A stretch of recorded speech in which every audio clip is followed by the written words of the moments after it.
Good evening, everybody.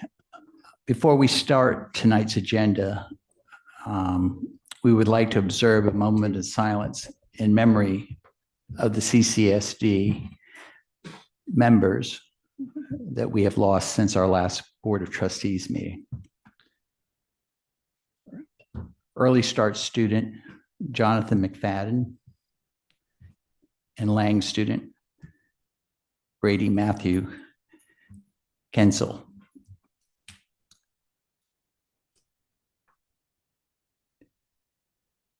We extend our deepest condolences to their family and friends during these extremely difficult times.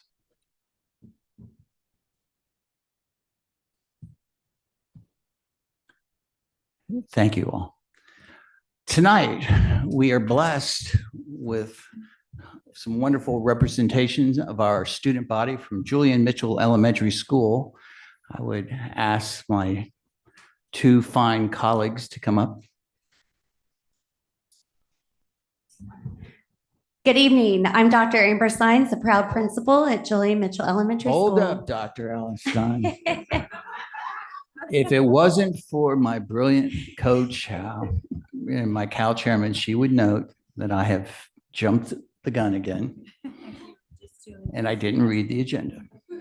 So we've called to order the meeting of the August 25th, 2025 Board of Trustees. The first item on the order is item 1B, which is adoption of the agenda and the consent agenda items. Do I have a motion to adopt the agenda and the consent agenda items? So moved. Second. All in favor, say aye. Aye. Any opposed? Hearing I'm not none. opposed, but I have a question.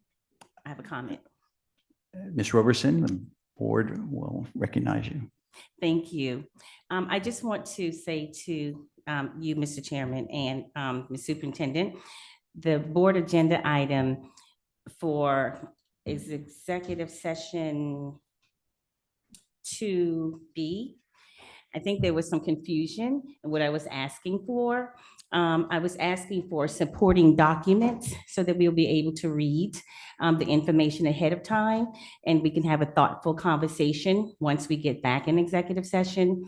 And I think my communication was misinterpreted, that the information was not documented under executive session. So I wasn't interested in having a phone call. I was looking for information that should have been attached. When we have executive session, we are given an opportunity to read information prior to, so that we can have thoughtful conversation.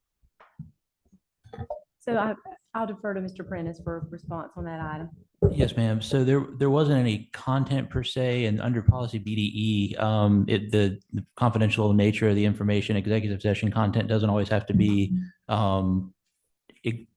described in the agenda item. So it was just something that was going to be discussed in executive session. We could probably go into that in more detail in executive session. Yeah, but also in that policy, it says that if they are supporting documents, that it should be attached to the agenda as well. I think that we should be able to have information relating to this. I'm not sure how we can have a thoughtful conversation when we have no idea what we're going to be discussing.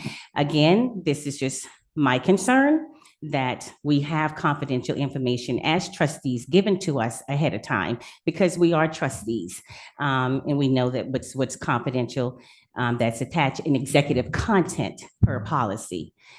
So I would hope that moving forward, we'll be able to have that information in executive content and as a supporting document, as we do for discipline cases and other personnel matters. Yes, ma'am. And conferring with Mr. Brigman, I'm not aware that there's any content for this particular item. We can go over it in more detail in executive session. We can discuss it in executive session. Okay, yes, ma'am. Ms. Roberson's comment is duly noted for the record. Thank you. With that being said, is there anyone opposed to the agenda as posted?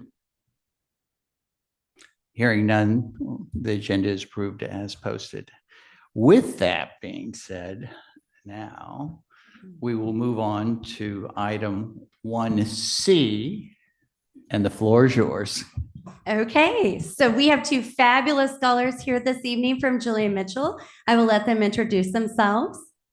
My name is Quasar Jenkins. My name is Harmony Tisdale.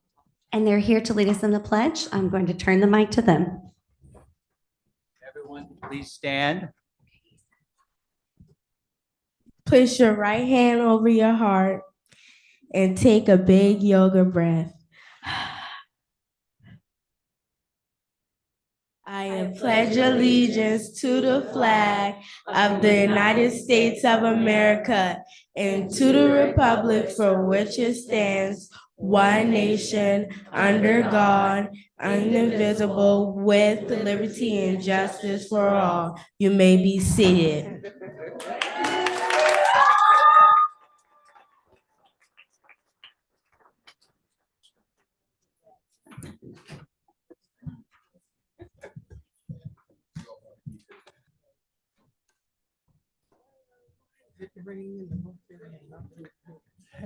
Excellent. On to item 1D, which is the approval of the June 23rd, 2025 Board of Trustee meeting minutes. Do I have a motion? So move. Second? All in favor, say aye. Aye. Any opposed? Hearing none, the minutes are approved as posted and written. On to item 1E, which is the approval of the July 28th, 2025 special called Board of Trustees meeting minutes. Do I have a motion? So move. Second? Any opposed? All in favor, say aye. Aye. Motion passed. The minutes are are passed as published and approved. On to item 1F, which is approval of the August 11th, 2025 Committee of the Whole meeting minutes. Do I have a motion? Second? Second. All in favor, say aye. Aye.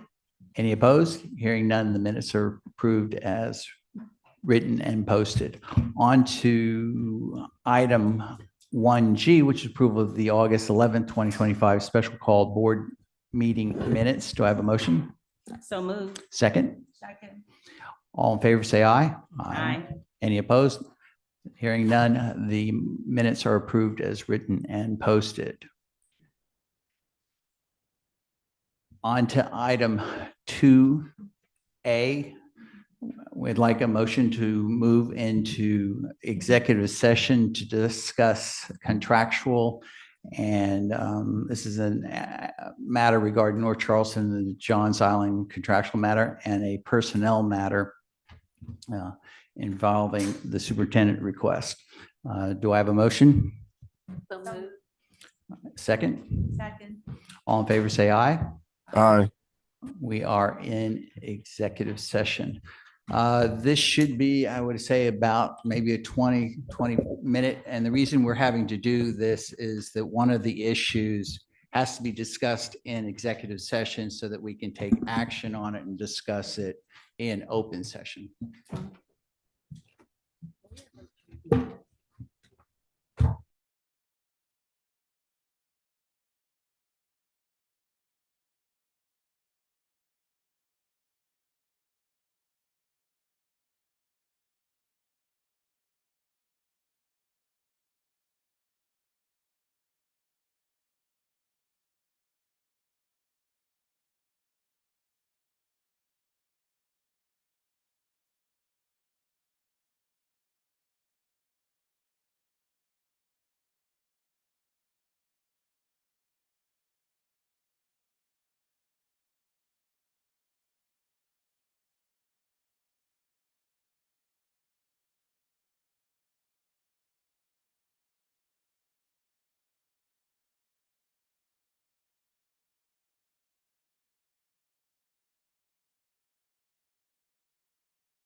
Can you hear us? The vinyl ones that come on.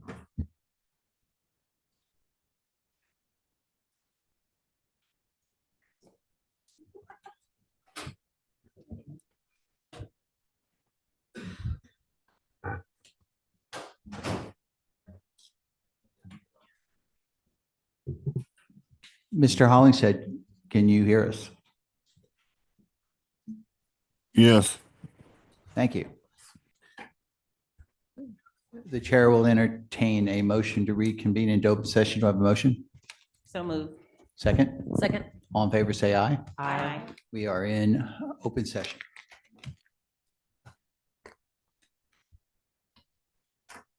Good evening, Board Chair Grabowski, Vice Chair Bailey, and the Board of Trustees. We've got a few recognitions to share this evening.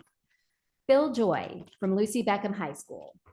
First, we'd like to call up Bill Joy, the financial literacy teacher at Lucy Beckham High School. He was recently named as one of the 8 inaugural teacher fellows for the Foundation for Economic Education. This new initiative identifies and supports outstanding educators who exemplify a deep commitment to the principles of liberty, individual responsibility, and free markets, which aligns with its mission to inspire, educate, and connect future leaders with the economic, ethical, and legal principles of a free society.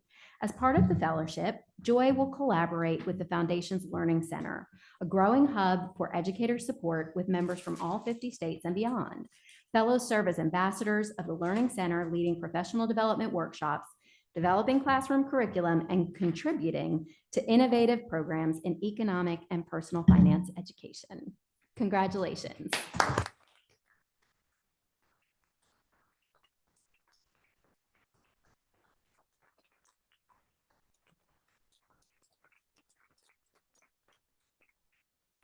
Trustees, if you'd join Mr. Joy in the front for a photo, I'd be grateful.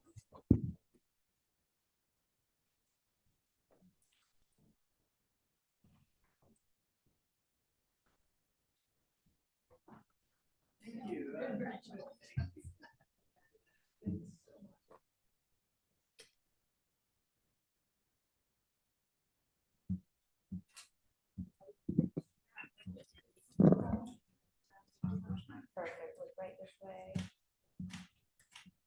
Got it. Thank you so much. Congratulations. Thank you. No.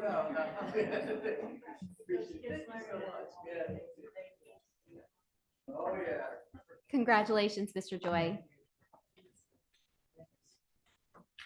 Northwoods Middle School.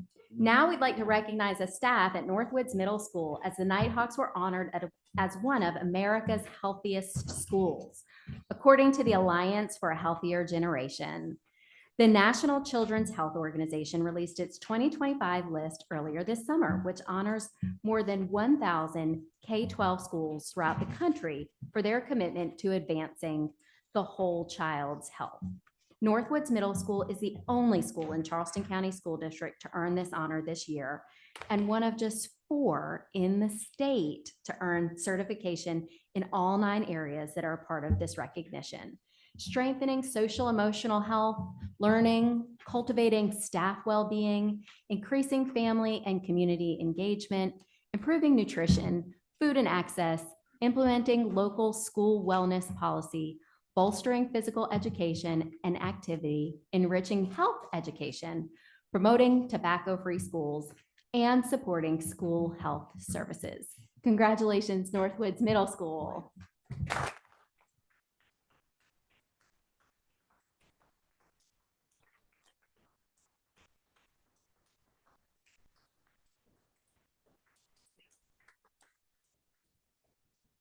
Trustees, if you'd join Northwoods Middle School at the front of the room for a photo, I'd be grateful.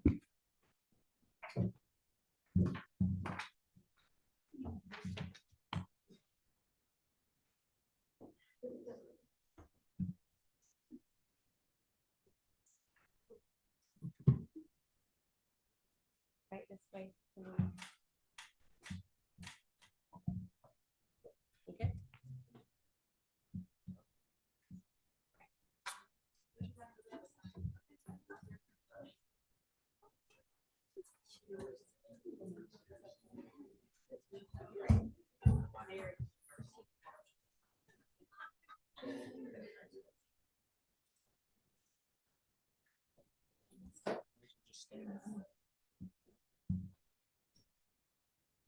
Finally, we'd like for the principal of R.B. Stall High School, Steve Larson, to close us out with some great news about a few of his recent graduates. Principal Larson. Thank you. Good evening, Chair Grabowski, Vice Chair Bailey, Board of Trustees, and thank you, Superintendent Huggins, for allowing me to share about our wonderful students standing in front of me. Each year, the wonderful people at CSU, led by Keith Faulkner and Dr. Anthony Turner, who's with me today, take special care to honor the students at R.B. Stall High School. For the past few years, they have selected 2 of our very best to receive a 4-year full ride scholarship to attend their school. This year, Dr. Turner surprised us by adding a 3rd, Melanie. Miguel Berbisi, Melanie Garcia, and Dayron Cascante are the 2025 recipients of the Global Dreamer and the CSU Access Scholarships. As first-generation college goers, this remarkable gift will no doubt unlock countless opportunities for these young people and their families. Here with me, of course, is Miguel, Melanie, and Dayron. Miguel graduated with a 4.838 and plans to pursue biology. Melanie graduated with a 4.5 and will study business. And Dayron graduated with a 4.5 and plans to study computer science.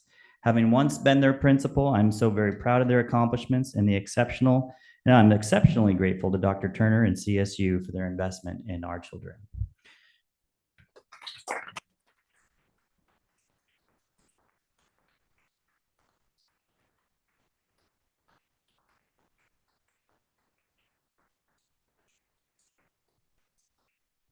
I'll just say a quick word again. I'm Dr. Turner from CSU, and these students are exceptional. Since we started this program the last few years, we have approximately 10 students from Stall, and I can attest to you that every single student that has come from Stall in this program has a college GPA of 3.5 or higher.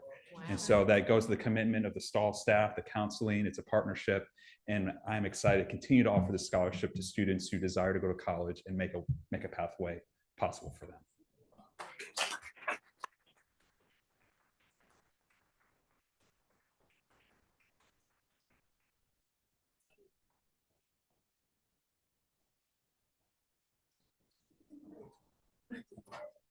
While we're transitioning, I would be remiss if I did not thank Dr. Turner and Charleston Southern University for their dual credit program that they've recently launched in partnership with both Stall and North Charleston High School, where they'll be bringing dual credit opportunities to students at both schools for the first time with this CSU partnership. So Dr. Turner, your impact on CCSD and on the kids at North Charleston High School and Stall High School has really been indelible.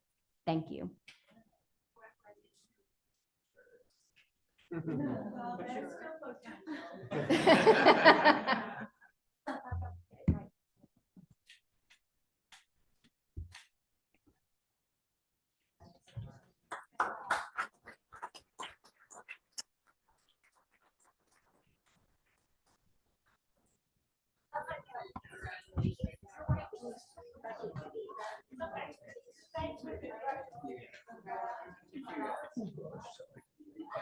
Yeah, teaching biology.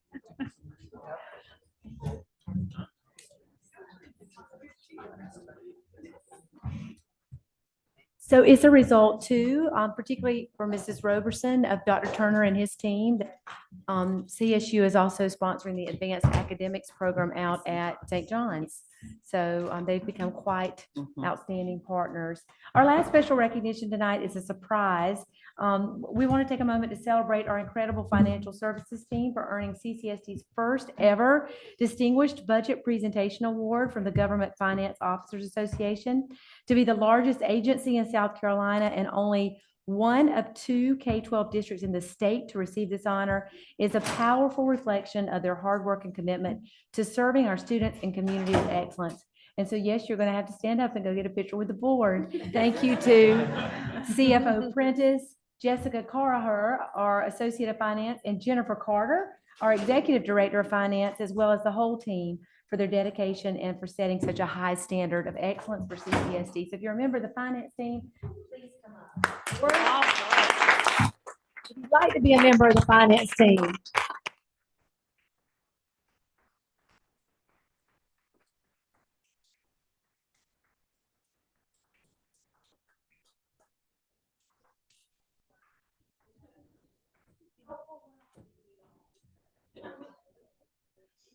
I'm getting a picture of this one. Okay. Put on movie form. There we go. Done movie.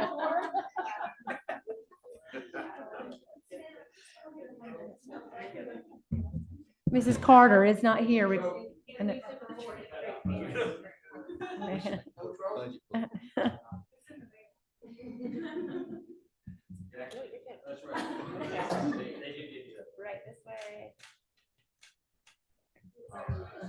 Thank you, Mr. Prentice. Ms. Carter. Mr. Prentice has cut all of us off. My husband says he's the only person that's ever been able to put me on a budget, and he's got me on a tight one, even tighter than I was on that up in Horry County. So thank you, Mr. Prentice and Ms. Carter. This year, Charleston County School District is embracing the theme of 212 degrees and the power of 1 degree. Just as water becomes unstoppable when it shifts from hot to boiling, we believe that one small extra effort can change everything for our students, families, schools, and for this system. To recognize individuals who bring that extra degree of effort, care, and innovation that transforms outcomes for students, colleagues, and the community, we're launching a very special acknowledgement, the Extra Degree Award. Recipients of the Extra Degree Award will be those who demonstrate consistent excellence and the extra effort, that 1 degree. They go above and beyond in ways that directly improve student learning, well-being, our school culture. They have a positive impact on others. They embody innovation and initiative and identify challenges and take action. Recipients model the district's commitment to respect, equity, collaboration, and student success. The inaugural recipient of the Extra Degree Award is Miss Judy Wyndham.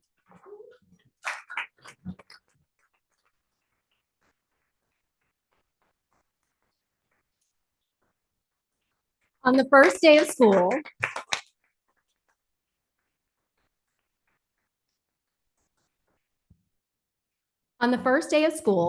Mr. Comeback received a call from Mr. Rutherford, principal at Baptist Hill High School.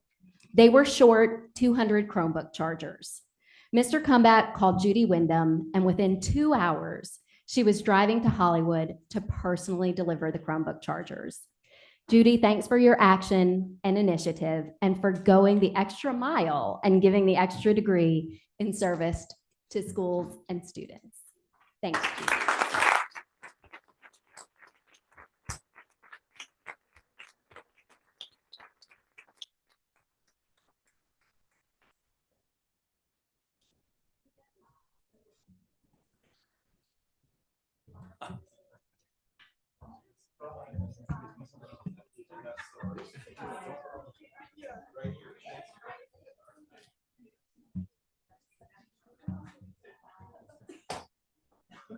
Was that?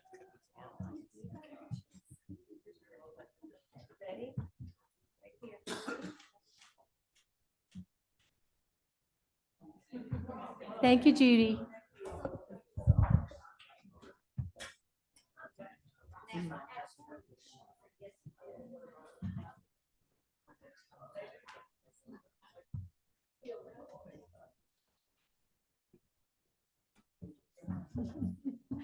Thank you, Ms. Wyndham. I'm sorry your supervisor told a lie to get you here.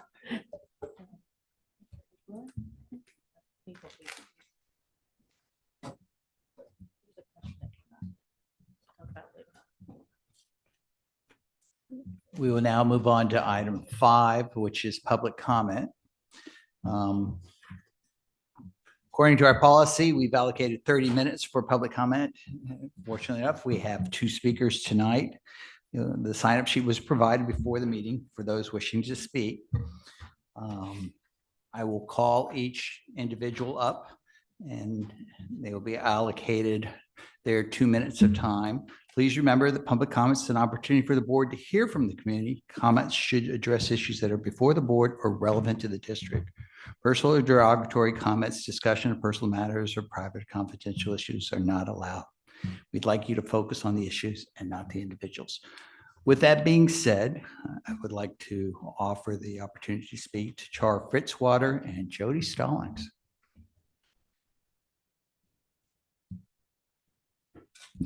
Good evening. I'm Shar Fitzwater. My comments this evening are regarding the proposed actions on Policy FF and the recently announced foundation. There have been a lot of concern and confusion about the proposed policy changes to Policy FF. This evening, there's a motion to rescind previous board action. In the interest of public transparency and proper procedures to avoid further confusion, I request the Policy FF revision language be completely withdrawn and allow the process to start over in a new revision process proposal for your consideration. Also, the June 24th press release announcing CCSD launch of an educational foundation and identifying its executive director surprised me. Curiously, the topic wasn't discussed during the board meeting the day before. So I have many questions. What are the details of the formation of the foundation? Is it a 501c3? Did the Board of Trustees review the charter, bylaws, and governance oversight? Who's on the foundation's board? Who approved the formation of the board? What's the purpose of the foundation and the legal statement of it? And how will its priorities, fundraising, and equitable deployment be determined? Why is this public support initiative being pursued as a foundation under the district as opposed to being a separate entity? Nonprofits and foundations can work in partnership with the district without being a part of it. Are there examples of similarly functioning foundations? What are the advantages and challenges of the structure? And where is the foundation director in the detailed budget provided to the public for this fiscal year? It's a lot of questions. I'm sure there might be more, but I just ask that more information be provided to the public. Thank you for all you do for our children and for your consideration. Thanks.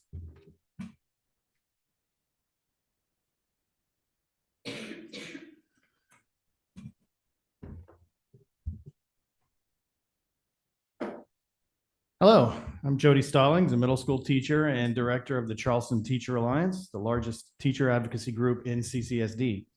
We recently released our annual leadership report based on feedback from over 500 CCSD teachers, and it shows that educational leadership in Charleston is moving in the right direction. Superintendent Huggins earned the highest score ever in our survey, an effective 3.5 out of 4. Teachers praised her for being transparent, student-centered, and supportive, a leader who is widely respected, deeply trusted, and committed to positive change. In 35 years, I've never seen teachers more optimistic about their superintendent. The school board also received its highest score, with particular recognition for efforts to improve teacher salaries. Principals at 15 top schools made the leadership honor roll. On the other hand, 6 schools were flagged as leadership at risk, which does show a need for continued accountability in managing ineffective leadership. Overall, the survey reflects historic progress, and CCSD is rapidly becoming a district where teachers are eager to teach and energized to work, an environment that directly benefits every one of our students. So we thank you and encourage you to please keep it going. Thank you. With that, if I'm correct, Ms. Trudy, that there were no online submissions.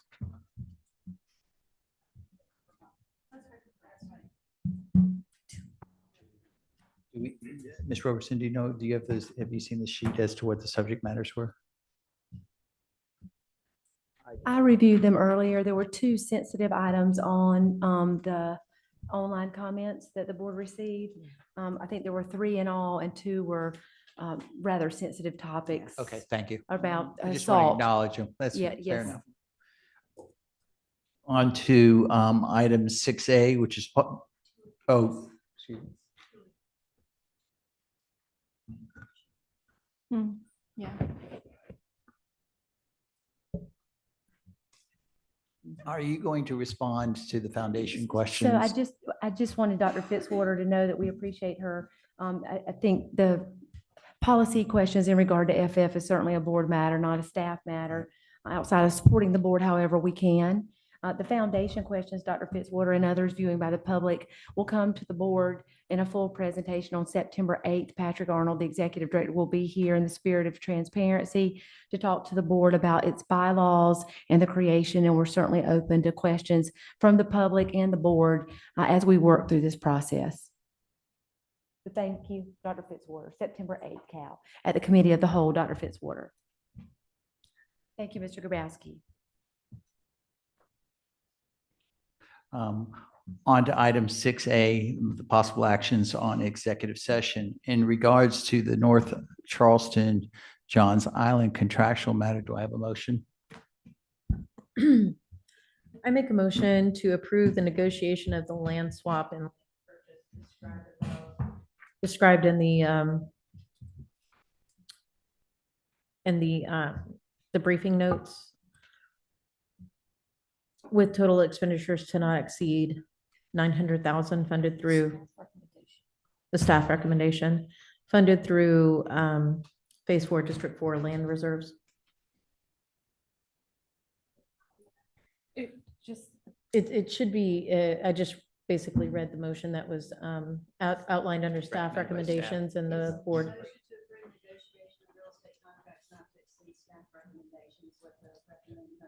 Correct. Yes. Just staff recommendation. Need a second. You have a second? Second. Any discussion? Well, they shouldn't have been, because it's executive session. Apologize that. Contractual matter. Contractual matter. All in favor, say aye. Aye. Aye. Any opposed? Hearing none, the motion passes. As to the second item, I'd like to put forth a motion for the board. I move to approve a one-time cash out to the superintendent of up to 3 weeks of accrued annual leave paid at her current contractual daily rate with HR and the CFO to verify eligible balance and process via payroll with all required withholdings. This action does not modify the base salary for her original contracts, benefits, or contract terms, and shall not serve as precedent. Do I have a second? A second.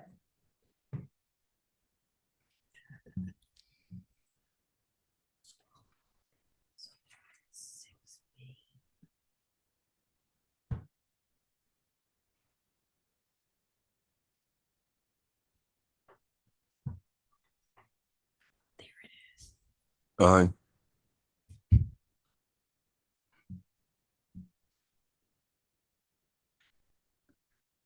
Do the nature would like to have it up on the screen before we vote.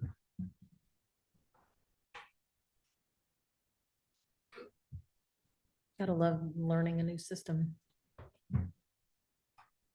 Should,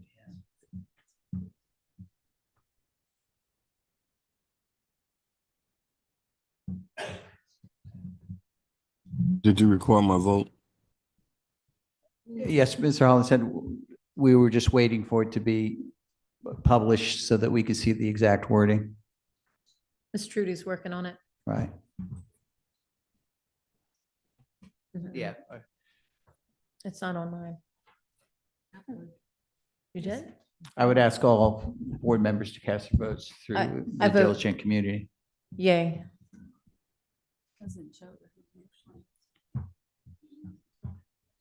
He voted yay.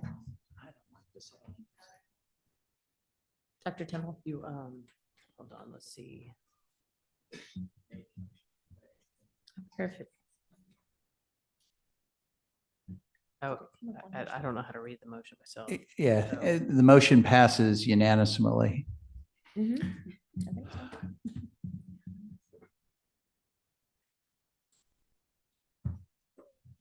Ms. Superintendent, I think we need to look at this software a little differently because what we're reading here and it's just, it's difficult, you know.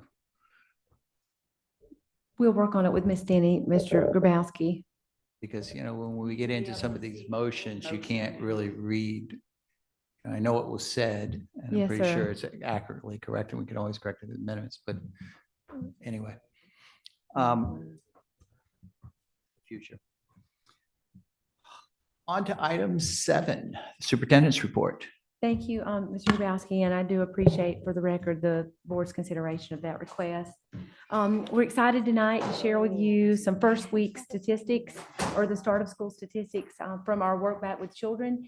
It's been a great nearly 3 weeks back, K-12 across the system, and we'll highlight the first day and then share with you some data from the state report card survey that Mrs. Roberts got special permission to share from the state regarding climate, which we believe informs student attendance in school. So Maggie, we'll kick it off with the first day video, I believe, which is the first screen.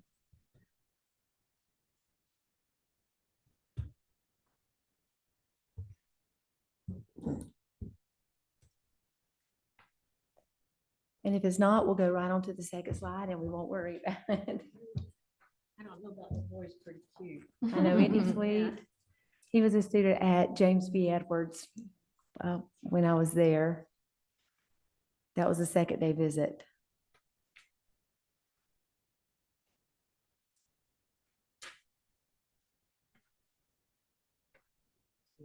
Differently, did you open the? We may have it now. Yay, Maggie.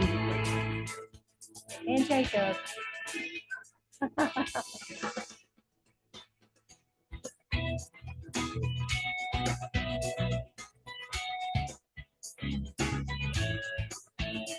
Today is our very first day of school. We are so excited to welcome back all of our students for the 25-26 school year.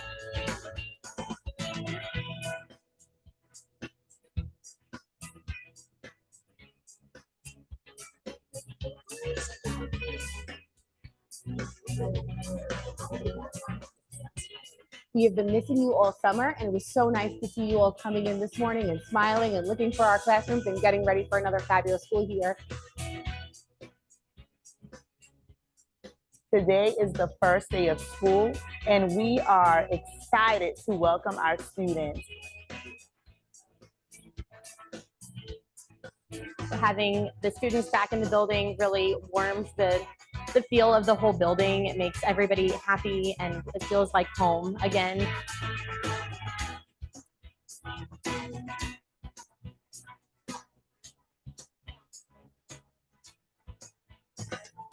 Nothing's better than having our kids in the hallways and smiling on the first day of school.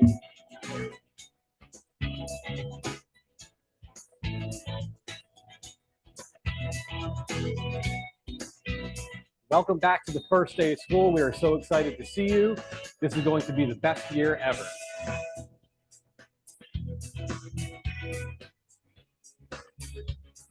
It's been an excellent start to the day. We're going to keep up that energy and continue on with a great school year.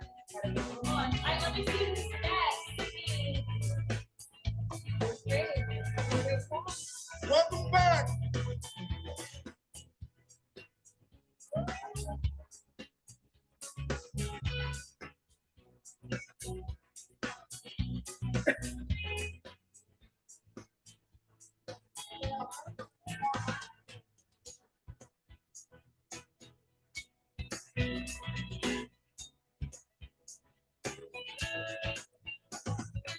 We're super excited to welcome students back, see old faces, meet new faces, and just start an exciting school year together.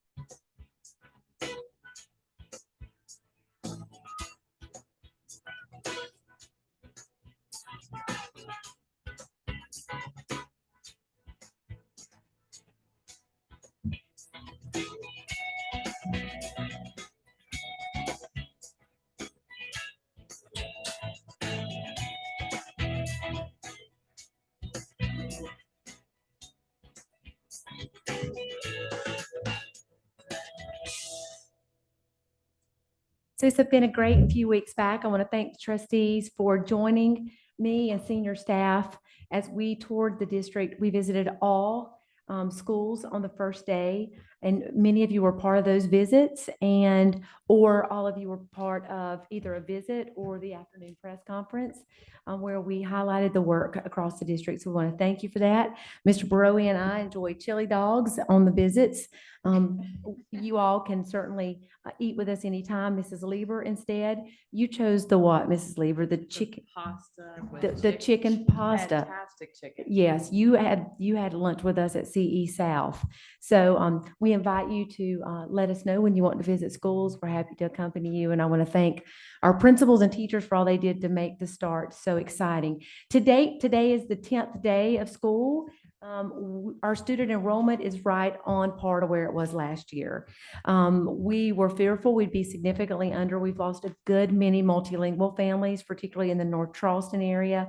But I want to thank Dr. Coakley and her team, Dr. Angela Rush and her team out of Mrs. Simmons's office, and all of our school-based teams for really boots on the ground, right, Dr. Coakley? Getting out, driving vans, visiting families, and doing whatever it took to get kids and their families back in school, because we know that education is really the key to our future. So we'll very quickly highlight some of the things for you. I appreciate your patience with me as we got our son, our second child, in college, and we updated this deck over the weekend. So thank you for your patience with me as we made sure you had accurate numbers and a description of what we and those alongside of me, many seated behind me, but really working alongside me, were able to accomplish over the course of these last 2 weeks. You're probably looking at that first bullet thinking, Anita, we don't have that many teachers, and we don't. But teachers were engaged in a whole lot of professional development the first 2 days they came back. So anytime a teacher attended a session, and some teachers attended up to 4 sessions, their attendance was counted and captured in this district-wide professional development. Over 250, nearly 300 professional development sessions offered. The feedback has been tremendous. I want to thank Jamie Costner, who leads the work in the CNI team in my office, Mrs. Simmons and her team, Dr. Coakley and her team for the professional development that they worked to make sure teachers had to ready our students for the next level of learning. We also rolled out a brand new math curriculum. As many of you know, almost 1,000 teachers and administrators completed day 1. And already we have nearly 400 teachers completing level 2 training. Our administrators participated in Eureka sessions, and our secondary math teachers also trained on new textbook. This is an exciting time for math. Whether you agree with it, the state has transitioned the trajectory or the sequencing of math courses. Ms. McKinney, I know that you are a math teacher. We have some feelings about the change in progression from Algebra 1 as the first math course to geometry, but the new mathematics curriculum is being implemented with geometry, with statistics as that entry-level course as early as 7th or 8th grade for some of our middle school students. We also launched an Orton Gillingham pilot in 2 of our North Charleston schools, Ladson and Dunston, so that you're aware, one of our West Ashley schools, St. Andrews Math and Science, and one of our Mount Pleasant schools, Jenny Moore, has gotten exceptional results in reading with the foundation of Orton Gillingham and James B. Edwards. We have 3 schools already doing this. We're rolling it out to 2 of our North Charleston schools to assess the effectiveness and the return on investment. If you're interested in learning more about that, we have some training sessions going on now. We certainly can share that with you. Maggie? First day highlights, no teacher vacancies again. Super excited about that. Again, that's a testament, I think, to the board's work in elevating teacher pay, as Mr. Stallings pointed out earlier, and the work that we're really doing in Charleston County to make this a culture, and we'll talk a little bit about that in a few minutes, of learning and a culture of celebration for kids with an acknowledgement of the work that is at hand around student outcomes. We hired 466 new teachers, registered over 5,500 students, many of which occurred before the first day of school, and had nearly 3,000 pre-K registrations. I want to thank Mrs. Foxworth and her team. I think she may have stepped out. You'll soon be receiving, oh, is she? Kim, I saw you. I knew I saw you. I didn't know where you got so quickly. We'll soon send out to you per, I think, Ms. Jewett's request at the last meeting, what those registrations pre-K look like in your individual districts as we firm that up over the next few days. As you know, those students are trickling in now. Maggie? Many of you have been interested, particularly in our homeless population here in Charleston and the support that we provide to students. As I stated earlier, Dr. Coakley and her team, it doesn't require a CDL, Dr. Coakley, does it? I asked to be able to drive a van myself. I was told absolutely no, I drive a little too quickly, but our vans have been out assisting all stakeholders get into the schoolhouse. You'll see here that we've provided McKinney-Vento services in 11 schools with 28 students verified in the registration process alone. I want to thank Mrs. Denny and Dr. Coakley. We had an urgent situation just today with students who we feared would lose their home, and our district, due to the generosity of so many, was able to step in and support those students and their families. 12 of our students were provided alternative transportation, and overall we have 98 students who have qualified for McKinney-Vento services. That work is led out of our Title I office with Mrs. Sonia Jones. She does exceptional work there, and you'll see some of the efforts, several of you being present. Mrs. McKinney, I know you were present at a McKinney-Vento event. Dr. Temple, you were present at a McKinney-Vento event. So I want to thank you again for your heart for all kids, particularly those that are most disadvantaged. Maggie? Here is where we talk more about new student opportunities and readiness that have launched this year for the first time. We now have our aviation program in 7 schools. I want to thank Rich Gordon. We launched 5 new simulators as part of a club opportunity out at Baptist Hill. Really excited about the work there. We kicked off a new health science program in partnership with Trident Tech and the Medical University of South Carolina at Early College. We had nearly or a little over 100 applicants for 25 seats. That exceeded our wildest expectation. Bell Hall was recently recognized nationally for student growth, with a high percentage of its students meeting their super stretch growth. As you know, growth is necessary to get students to achievement. And for our most impoverished kids, what data tells us is students have to be growing at a rate of at least 1.5 years to even try to catch up with their peers. And so Bell Hall has been recognized for their work with all groups of students doing just that. The U.S. News and World Report will soon announce Academic Magnet High as number 2 in South Carolina, SOA number 3, and Wando number 8. So we're really proud of that work.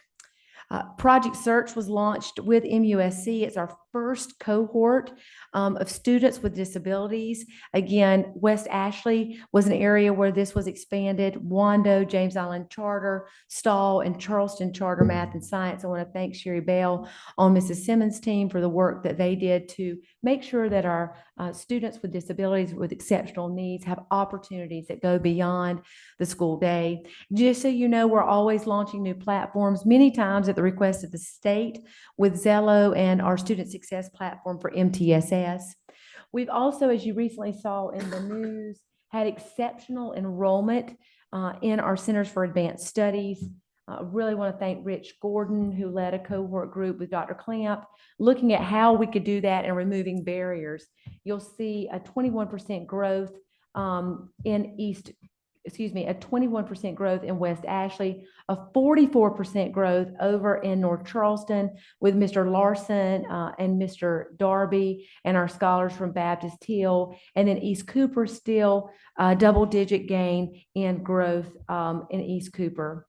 The 5th cohort begins with the Scholars Academy at West Ashley High School. We plan to focus on really getting that up and running at Burke for next school year. And we successfully opened Baptist Hill Middle School on the campus of Baptist Hill High. But we're really pleased with what we're beginning to see out in the Hollywood Ravenel area with 2 brand new leaders on that campus. Almost 2,400 students were screened for child development, and we recently launched at St. John's a Medal of Honor cohort that we're really honored to have here in the district, and we want to thank our partners for making that possible. We have 4 new employee childcare sites The most recent one opening east of the Cooper, as you may know, board, those are in high demand. So teachers really thank you for allocating that in the budget process. We have a waiting list in all areas, nearly 60 on the waiting list in East Cooper. Exceptional work there of our early childhood team. Mrs.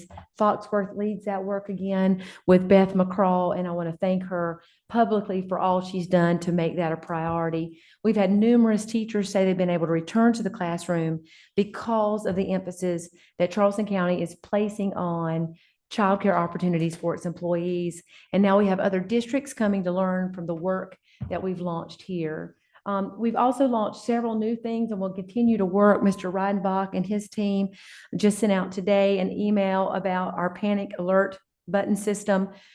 One of the takeaways from the recent tragedy out west. We have an intrusion detection system, real-time alerts when doors are held open out of our IT department with Mr. Buckheaster and Mr. Prentice. Narcan and EpiPen kits are now installed district-wide thanks to Nurse Nentz and Mr. Baroi's team. We recently rolled out our random search program new this year to middle schools. As you know, that was already prevalent in our high schools. Feedback from parents and communities was that they really wanted this in our middle schools, and so we're pleased to do that this year. We also have dye-free meals introduced for healthier options. Ms. Jewett, you'll particularly be pleased. You spent a lot of time in our cafeterias with Mr. Barrow, and I want to thank you for doing that. And again, Mr. Barrow and I enjoyed that first day meal with Mrs. Lieber. Technology facilities, we've began tracking a lot of processes in the CCSD. We share some of that with you right regularly as far as our call center, but you'll see here in the first week, nearly 3,000 calls were answered. 74% of those resolved on the call with a 3-minute average answer time, and that's pretty impressive. Mrs. Wyndham, actually, who we recognized earlier, leads a lot of that work out of IT, and 9.5 million square feet were cleaned for the start of school. And I don't know about you, trustees, but I was very impressed out in our schools the first few days with the work Mr. Barrow and Mr. Hamer led, making sure our area was clean. I think near our last slide here, Maggie. As you know, several of you joined us at the beautiful new St. John's Elementary, which was a $71 million project. It opened on time and on budget, thanks to our partners at Brownstone. Grateful for them and the work. Mr. Collier, I believe, was on the call earlier. They're tremendous partners. Deer Park Middle hosted a new cafeteria and music room of about 11 million. The beautiful new gym there at North Charleston High School. Mr. Darby and team think they're in absolute heaven with that new gym floor. AC Cochran opened a new 4th and 5th grade building. That was one of the sites that Mr. Brewer and I visited the first few days. Teachers were thrilled to be in that new setting. Over the summer, as I shared with you earlier privately, summer is no resting time for those of us at the central office. We completed nearly 100 maintenance and repair projects just this summer worth $60 million that included new roofs, HVAC, interior painting, restroom renovations, flooring, paving, and stormwater management. Angel Oak got all new carpet and classroom bathrooms. They were particularly excited the first few days. I even think I may have walked barefoot out there, Mr. Reidenbach, which I think may be a violation of policy, but I did do that. I'll keep it quiet, Mr. Baroe.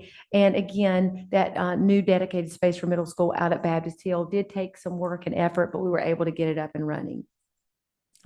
So overall, a lot of work in the CCSD to prepare for students' returns, the launch of a lot of new things, but really the continuation of things that we know to be effective for kids, and really elevating student achievement and student growth is what we're focused on now as we're working at all of our schools with 90-day plans. As you know, that was one of the things that we expanded from the work and acceleration schools across the system. On September 11th, those 90-day plans are due to our associate superintendents. On September 18th, we'll host a fuel session, which is our countywide principals meeting for this year, where our principals will collaborate around those plans with one another and with our associate superintendents. So that you're aware, Mrs. Roberts got permission from the State Department, which we normally don't ask for permission, but we did. Some of our recent numbers did get out. You'll see here climate survey results that show an increase from students, parents, and teachers on the state report card survey, which will be a part of the rollout here in October when school report cards are released. We do link, again, satisfaction with the school environment to student attendance. And in a moment, Mrs. Roberts and Mr. Costner will talk with you about the long anticipated results of our student incentive pilot, where we paid an incentive to families who had their students in school every day of a week, $25. I think the average cost of that was about $92 a student, which is a lot more cost effective in regards to what we spend on, Dr. Coakley will tell you, our efforts to increase student attendance. But here you'll see students reporting 86% report a positive learning environment, which was a gain from last year, 87% reporting positive social and physical environments, and nearly 95% reporting positive relations between home and school. Again, that's from the perspective of students. The perspective of parents and guardians report a positive learning environment in their schools. A slight decline in social and physical environment of their schools. So that's something we're paying attention to. And nearly 93% an increase report positive home and school relations, which again is what we're really focused on as we work with school leaders. Teachers reported a positive learning environment of 91%, a slight decline from the year prior of 0.3%. Nearly 93% reported positive school and physical environment. Again, from the perspective of teachers, nearly 90% report positive homeschool relations, which again is significant across all three and a pattern across all three stakeholder groups. And nearly 90% report positive working conditions, which is really, really good for us. This is positive. When you see gains, when you're at this level, again, that's a strength of the district, although there's always an opportunity for growth. We do celebrate this accomplishment, and I really thank our school leaders for the work they're doing to improve homeschool relations. And again, this ties in to the report that Mrs. Roberts and Mr. Costner will lead in just a few moments. But until then, Mr. Chairman, I'll open the floor up at your approval for questions from trustees. Do any trustees have any questions of the superintendent regarding the report? Ms. Bailey? Yes. How many students do we have enrolled across Charleston County now? Great question. It's 50,000, Mr. Prentice. 50,600.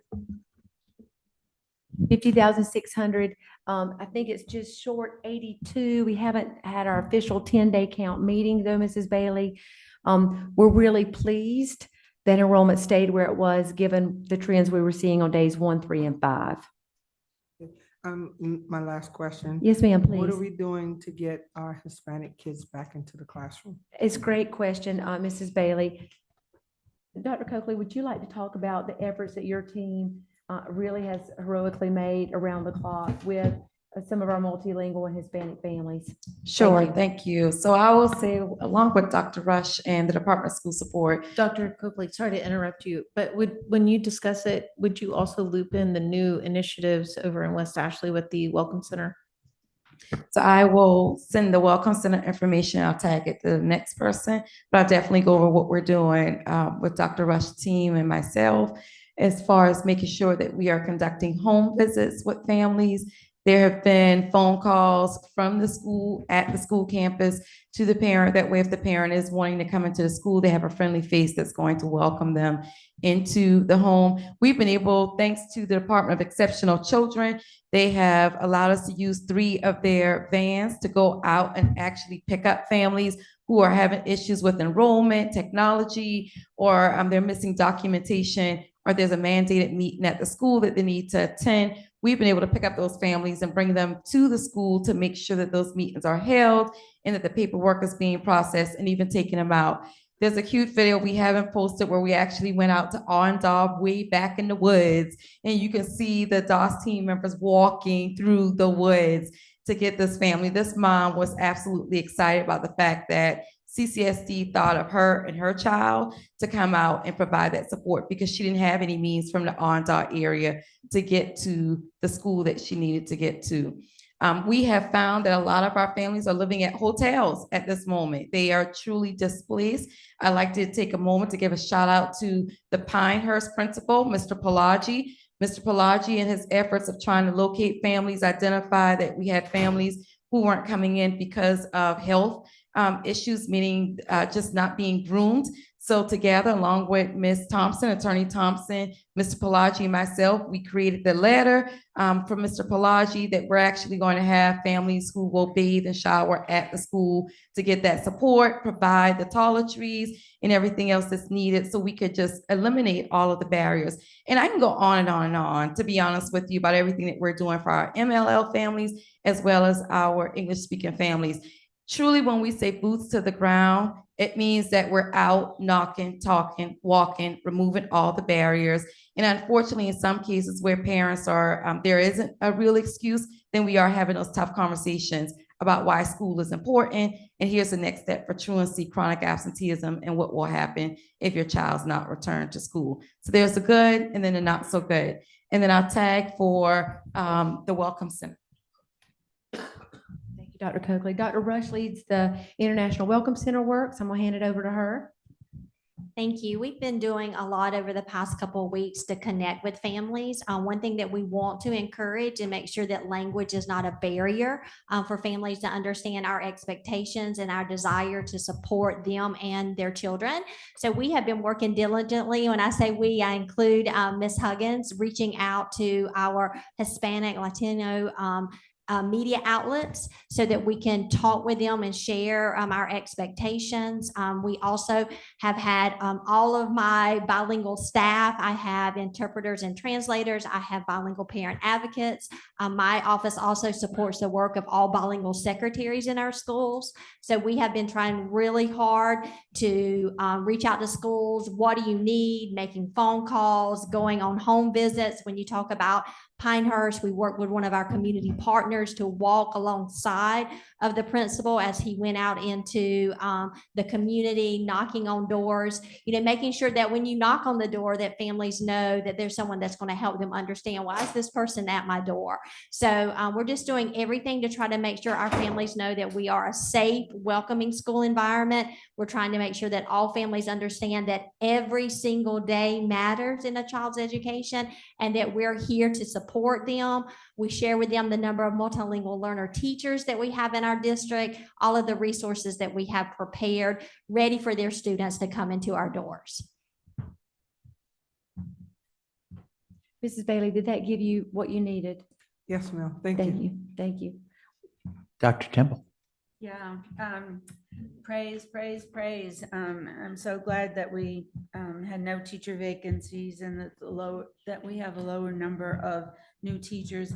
As I look through the slides, I just amazed. I'm glad to see the increase in the CAS centers, because I think that's really important for our youth, especially preparing them for college and career readiness.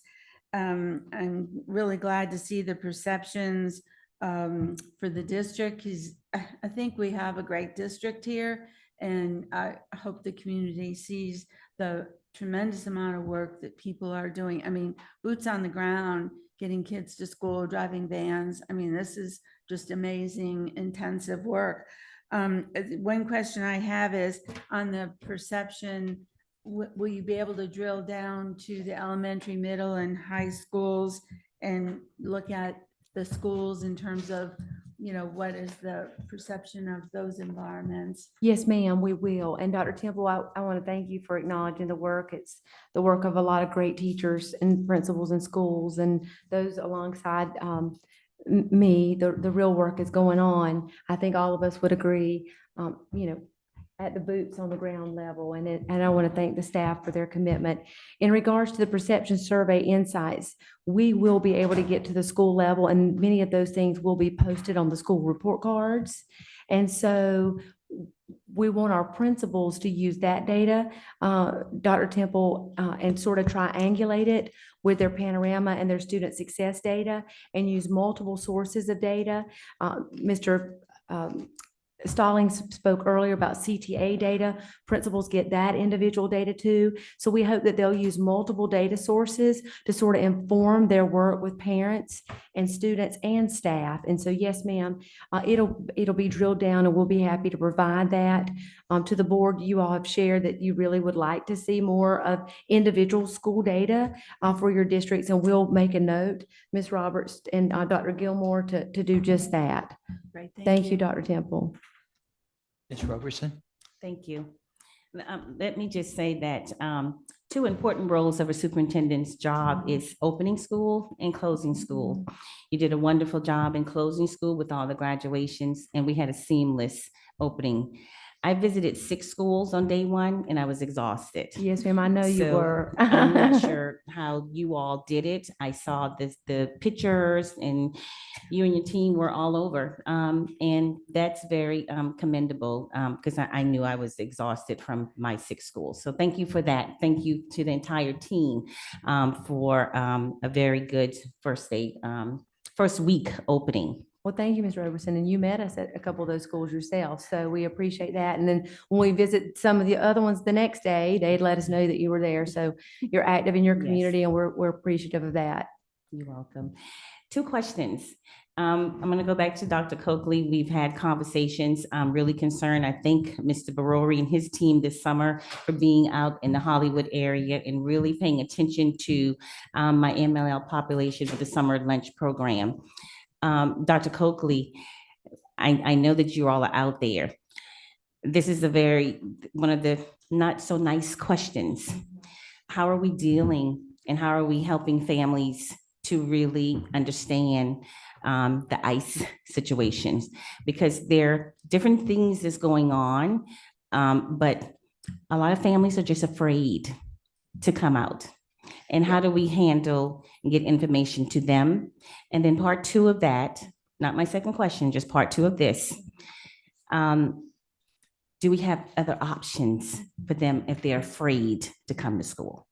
So what I will say is that we haven't had a family that has come out directly and said the term ICE. When we've been talking with them, they're talking about fear factors just simply with being out and about because of the political environment, being attacked, not sure if they're going to be accepted out into the community. Are they really going to be safe if their child comes into the school building? But not necessarily the term ICE. That hasn't been used. What we're trying to do right now is to determine if we look at other options for families, how long could those options be provided? We don't want to necessarily build it out to be long-term, but maybe something temporary. Just to be very transparent, when I went to the State Department last week, one of the things that they're talking about, because they're seeing the issue as well, is that virtual learning platform, but on a temporary basis for those families. And then how do we work to ensure that they get back into the school system after 2 to 3 weeks of working to figure out what is the concern? How do you come in and do a school site visit, watch the hallways, determine how the adults are standing near the doors, the entrance exits, and so forth. But the concern, again, I just want to make sure I reiterate, is not specifically ICE, but it is about the political environment that we're currently living in. So the State Department, are they close to looking at those? How close are they to implementing any of these temporary options? So the State Department isn't looking at any of this. So what we did as members who were present last week at the session, we were talking about what are some of the things that we're seeing as districts. Okay. And then in speaking with individuals separately, they were also acknowledging that they're seeing a decline in their enrollment. Some families are actually moving towards the online virtual platform. Well, in Charleston County, we're all about innovation. We could provide online platforms, and that's what we've been talking with families about. If they want something more long-term, then through school choice, Ms. Jones and Mr. Hazelrig's office, that team is ready to make sure that we provide those services if a parent is looking for something long-term. But if this is a matter of rebuilding trust and making sure that they feel safe, then what can we do for these families short-term would be the conversation. So we're looking at, what school could we provide it in, because it's not needed district-wide, but with the numbers rising, it may not be the route that we go now that we're seeing more families come in. And I think a lot of it is because they see us out and about. They see the news reporting, they see the phone calls coming in, and that we're telling them someone can meet you to the school and support you. So we didn't, Ms. Roberson, Dr. Buckley, that's great. Thank you so much. Some of us met with ICE to make sure that we could reassure our families about the safety of our environments and our desire to make sure our kids come to school and are safe. So we've tried to, as Dr. Rush noted earlier, we've tried to use our partners and our community advocates and some of our nonprofits like Art Pot with Lydia Cotton to really get the word out to our families because, we want kids to come on back to school versus in 4 more weeks when things are a little more calm and they feel like they're under the radar and then they're already 6 weeks behind, right? And then funding that could go to provide extra supports from the state, we would have missed out on as well. And so we've really tried to work with everybody. Okay. I know everyone talks about North Charleston, but I just want to make sure everyone knows and you all know that I have a large population in my area as well. It's really across the district, Mrs. Roberson, from where we saw the biggest decline and the most alarming numbers came out at RB Stall. But we have pockets of multilingual students in all of our constituent areas, including, some might be unaware, over in the East Cooper area.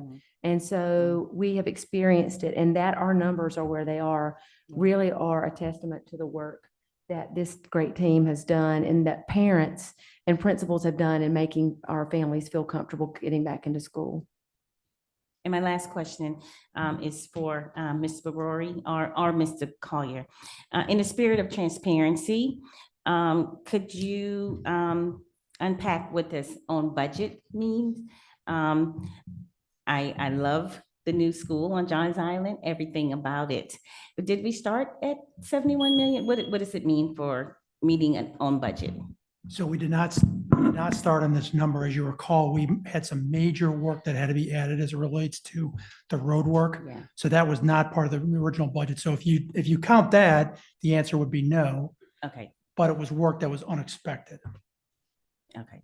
So it was that, all those add-ons for the road, because I didn't think we started right here. We did not. Yes, ma'am, you're right. Thank you for offering clarity, Mrs. Roberson. Thank you. I'm done. Ms. Jewett? I just wanted to follow up on the math curriculum. Yes, ma'am. So did math curriculum change in elementary as well? Yes, ma'am, it sure did. I'm going to ask Dr. Clamp. It's a big shift, Mrs. Jewett, a big shift. Thank you for asking. Dr. Clamp, will you talk a little bit about Eureka? Yes, ma'am. Well, standards changed K-12.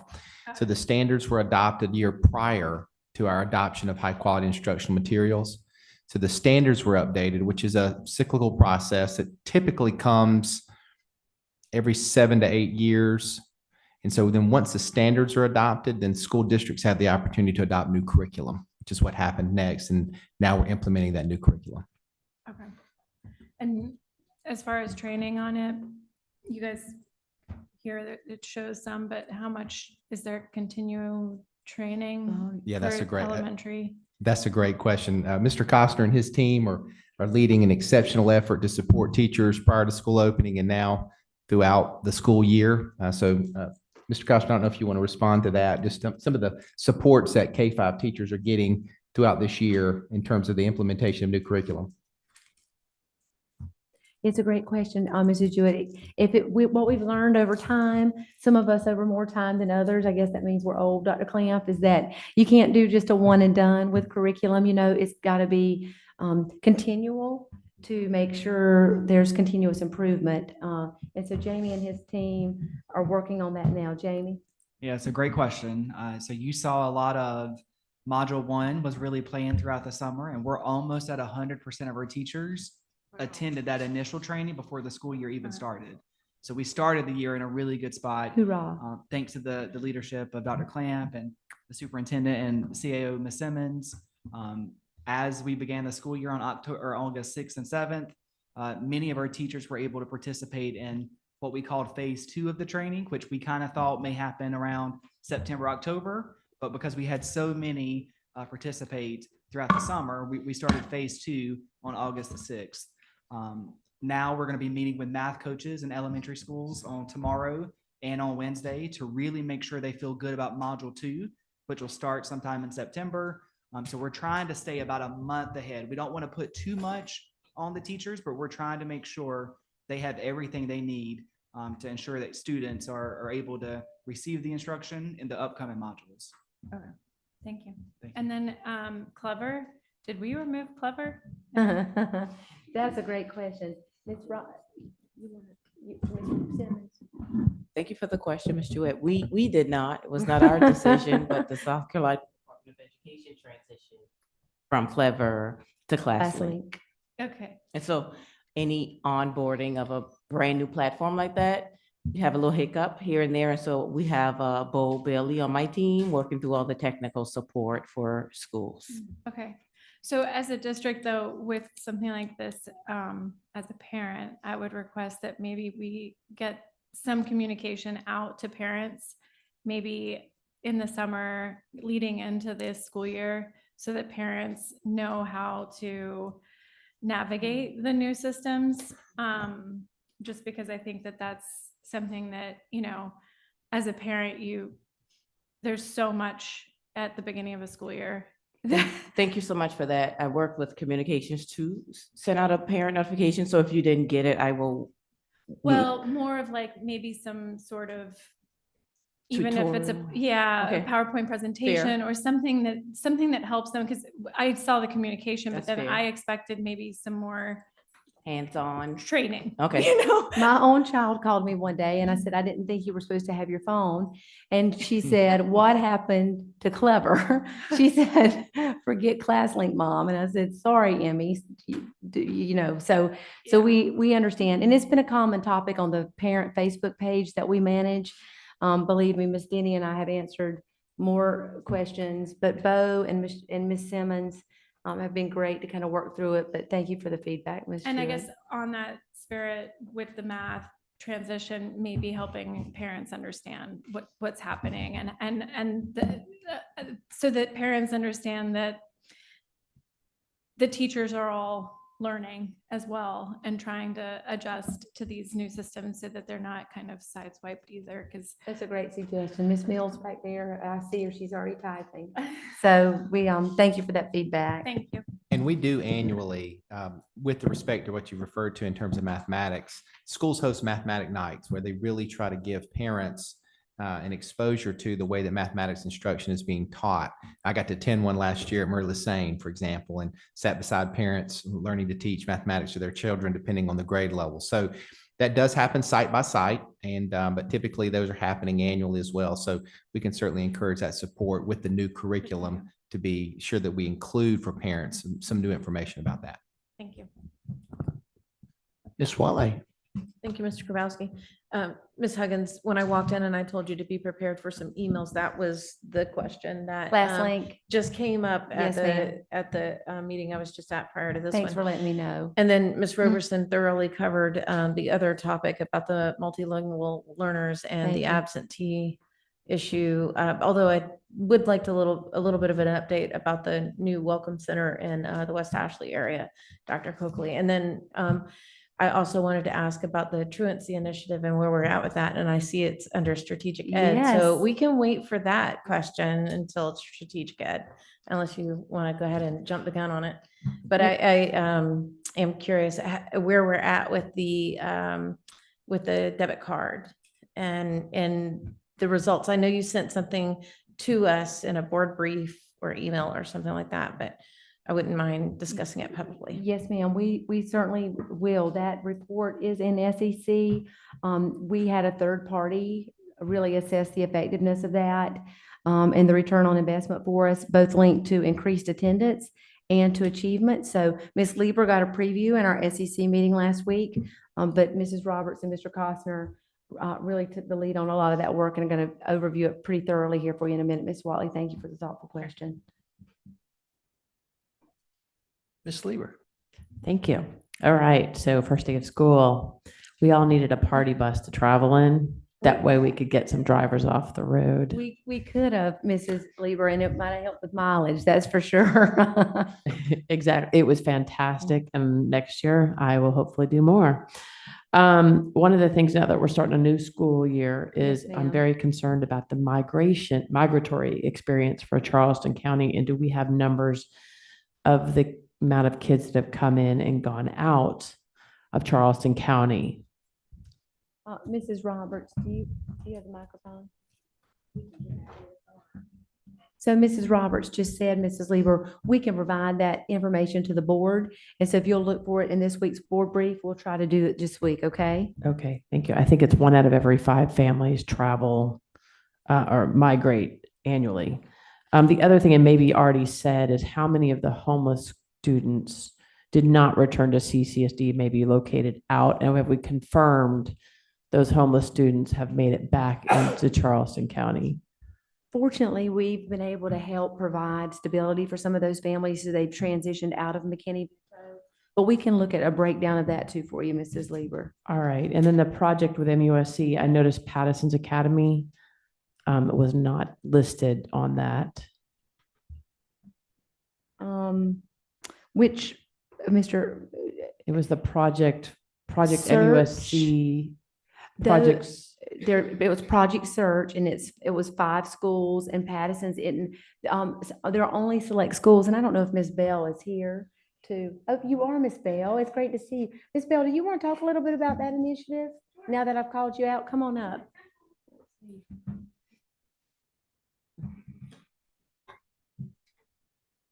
Good evening. Is this on? Can you hear me? No. How about this? Yeah, that one's on. So Project Search is an international project, and it is for students with intellectual disabilities. It's mostly for students who are, or it is for students who are at high school level. They are on a certificate pathway, not on a diploma, but they're going to leave their post-secondary education and really focus on vocational skills.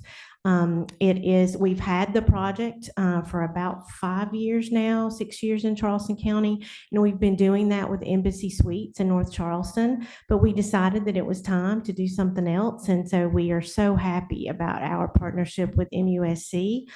It is an application process, so most of the students, a student with a disability can stay up to age 21. And so most of these students have already exhausted or gotten to the point of the certificate. And so this is like the last year before they could age out. And it's an application process. And we take around 5 applicants, and they can apply from all over the district. And we work very closely with vocational rehabilitation. We have a job coach. We have transition specialists that work with them, and they completely work on learning job skills, vocational skills, and hopefully it lands them a job after they complete that 1-year internship. So it's a wonderful project, and we're so happy to now have MUSC as a partner. They have been great to work with. And you said it's an application process, Mrs. Bell, so either we can let you know whether Patterson's applied, Mrs. Lieber, to be part of that. We'll follow up with you in the board brief. Absolutely. Okay. I've got 2 more points, and one of them is the perception survey, and I go back 20 years in my brain, so it took me a little while to pull this out. There's the wow factor in that is you can be satisfied, but you're not wowed. And I just wanted to know whether there was some perspective to have the wow factor. The reason why I say the wow factor is because it builds loyalty and brand advocates. And so looking forward to CCSD being the wow factor and not just the satisfaction factor. I don't know if anybody can talk about that or just. So from our perspective as a senior team, these numbers are pretty Wow. significant. Yeah.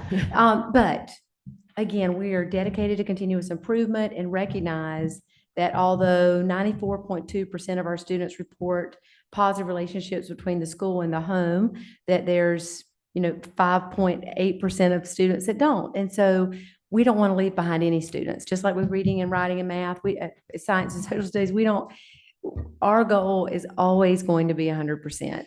And so we feel these numbers are great, and the fact that they are improving points to our dedication to continuous improvement. But again, there's always work to be done. All right, thank you. And Yes, then ma'am, thank the you. last one, and only because Ms. Jewett asked this, is that I don't remember approving the math curriculum for K through 5. Dr. Clample. Yeah, ma'am. Like, oh, Miss Simmons. Ms. Simmons. Eureka is our K through 5 high quality instruction material for K. Eureka thought it- Math is K-5's adopted materials for Charleston County School District. Do we have a, did And we that, vote? it happened right before spring break, Mrs. Lieber. For Right some reason, before my spring brain break. doesn't. Remember, we do 6 brought, through 12, but. we Okay. brought it Review. forward, and then you'll remember in the last 2 months, I think we brought forward back to the board just so that you would know and approve that the middle school, that we would want to use the high school approved textbooks in middle school for the geometry with statistics. And so you do a lot on the board, and it's easy not to be able to remember every little detail, but we did, I think it happened right before spring break, didn't it, Ms. Simmons? Yes, ma'am. We had a deadline. We had a debt, that's exactly So we could get the right. textbooks ordered so they'd be here for Yep. teachers and I do students. remember that detail. Yes, ma'am. Yes, All right, ma'am. thank you. And I yield. With that, we will move Hey, on. Mr. Grabowski, do you mind if I say one more thing, please? Just one more thing. It's about the One more hearing- thing. The hearing, one more thing. One more It's thing. about our hearing panel work led by Dr. Coakley. I committed to the board to provide updates, and it's on this committee of the whole agenda for September the 8th, along with several other things. So September 8th committee of the whole will be a little more lengthy than normal, but I do want you to know that our new hearing panels were in Columbia last week for training, and they were so adept and skilled at the work. They were actually asked to come back and provide perspective to other hearing panels. They've already yielded about 30 student placements, and things are going well. I'd like Dr. Coakley to tell a story just from today or yesterday. Well, yesterday was Sunday, but yeah, I get lost track of days really easily recently. So Dr. Coakley, do your thing. Yes, so on last Do week. your thing. Do your thing. Quickly, Very according to short. Mr. Grabowski. So really quickly, on Tuesday, we took about 14 people to the State Department for the first time ever hearing officer training. Never ever provided by the State Department, but it was provided last week. So we went out to Columbia and it was successful.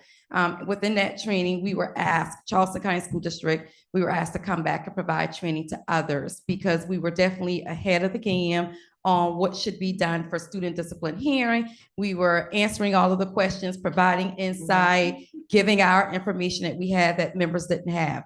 But what I want to share is that the benefits that we're already seeing with the CCSD discipline hearing panel, within a 2.5-week timeline, we've already conducted more than 30 either readmits hearings that were not finished out at the end of last school year, enrollment meetings for students who are transitioning into CCSD and they've had a discipline issue, etc.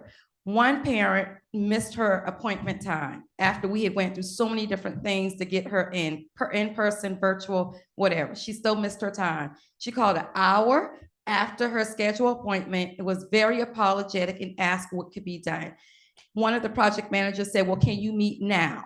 She replied, yes. And so the next thing we heard coming out the door was, discipline team, let's go, let's move it. And they were in the boardroom conducting that meeting for that parent. We didn't have to wait a week. We didn't have to wait 2 weeks. We didn't have to wait a month.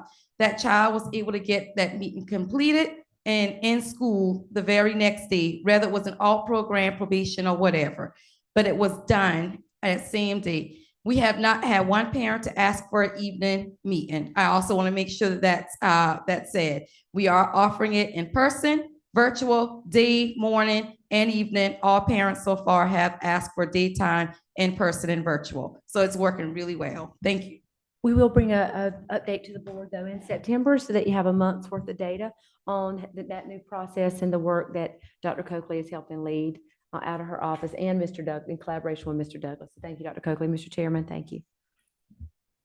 And I know from what you just said, be prepared on the 8th knowing how hot a topic it is and how hard these members want to question you right now, we are going to move forward, though. On to strategic education, item 8. Thank you, Mr. Grabowski.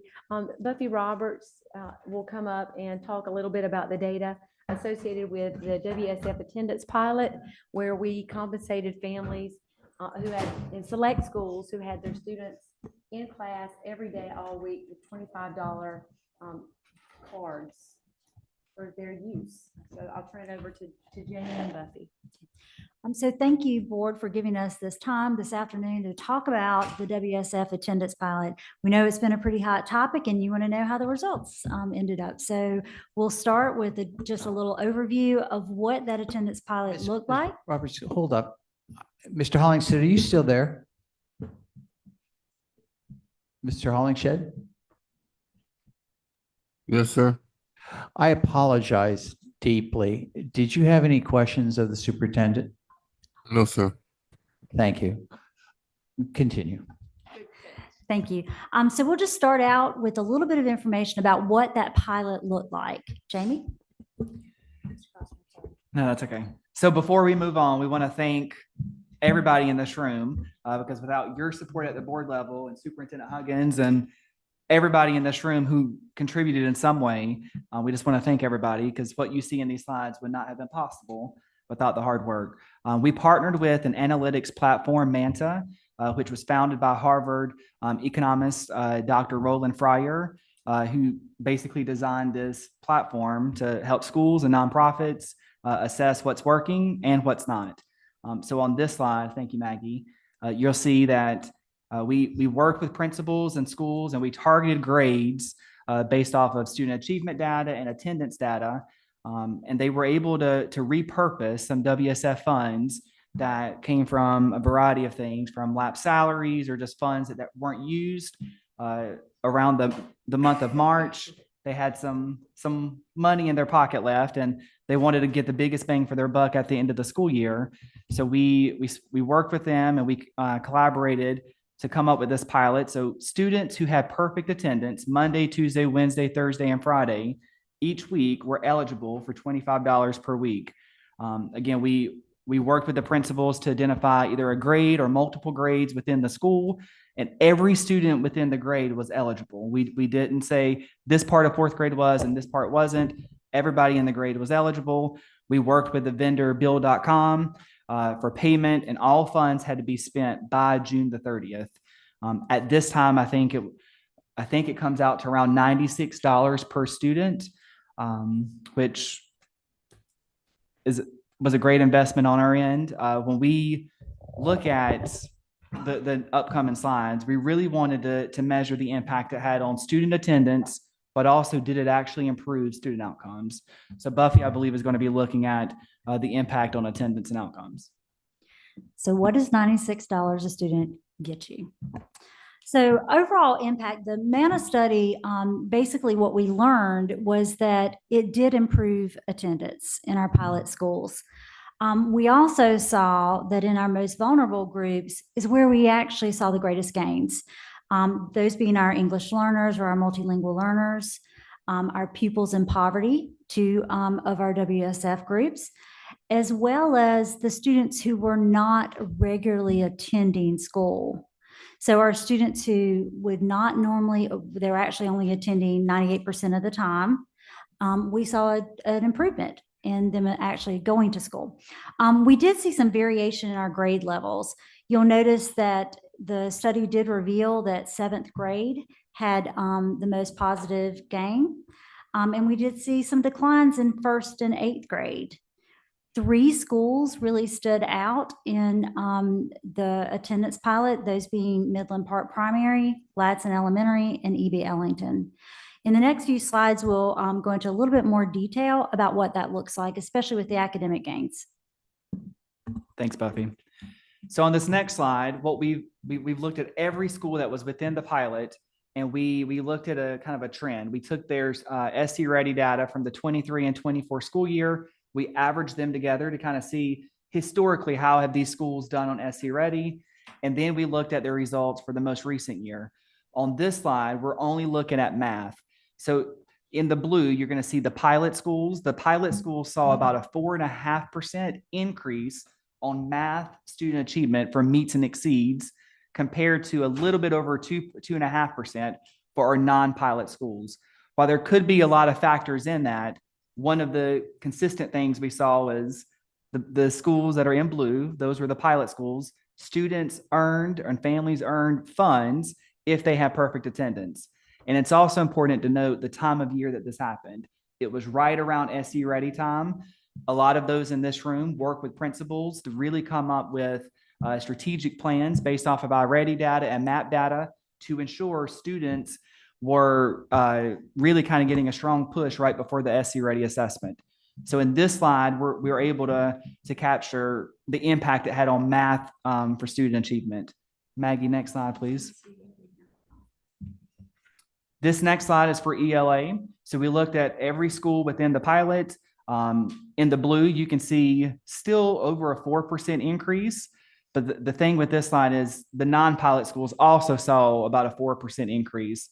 We've kind of scratched our heads around this, and we've done some internal data analysis where we've seen, and I believe national data supports this as well, attendance and chronic absenteeism impacts math more than it does ELA. In talking with some members of the CNI team, ELA sometimes is kind of a theme, and you kind of learn some of those things throughout the entire school year. Sometimes in math, if you don't come for this week, you may miss that learning throughout that unit. So that's why we think we saw a little bit more of an impact with math more than ELA, but we did see increases in both. Buffy? So the two slides that Jamie just discussed with you actually are looking at all students. This next slide that I'll show focuses in on those students who we really wanted to impact the most, the kids who are not normally or consistently attending school.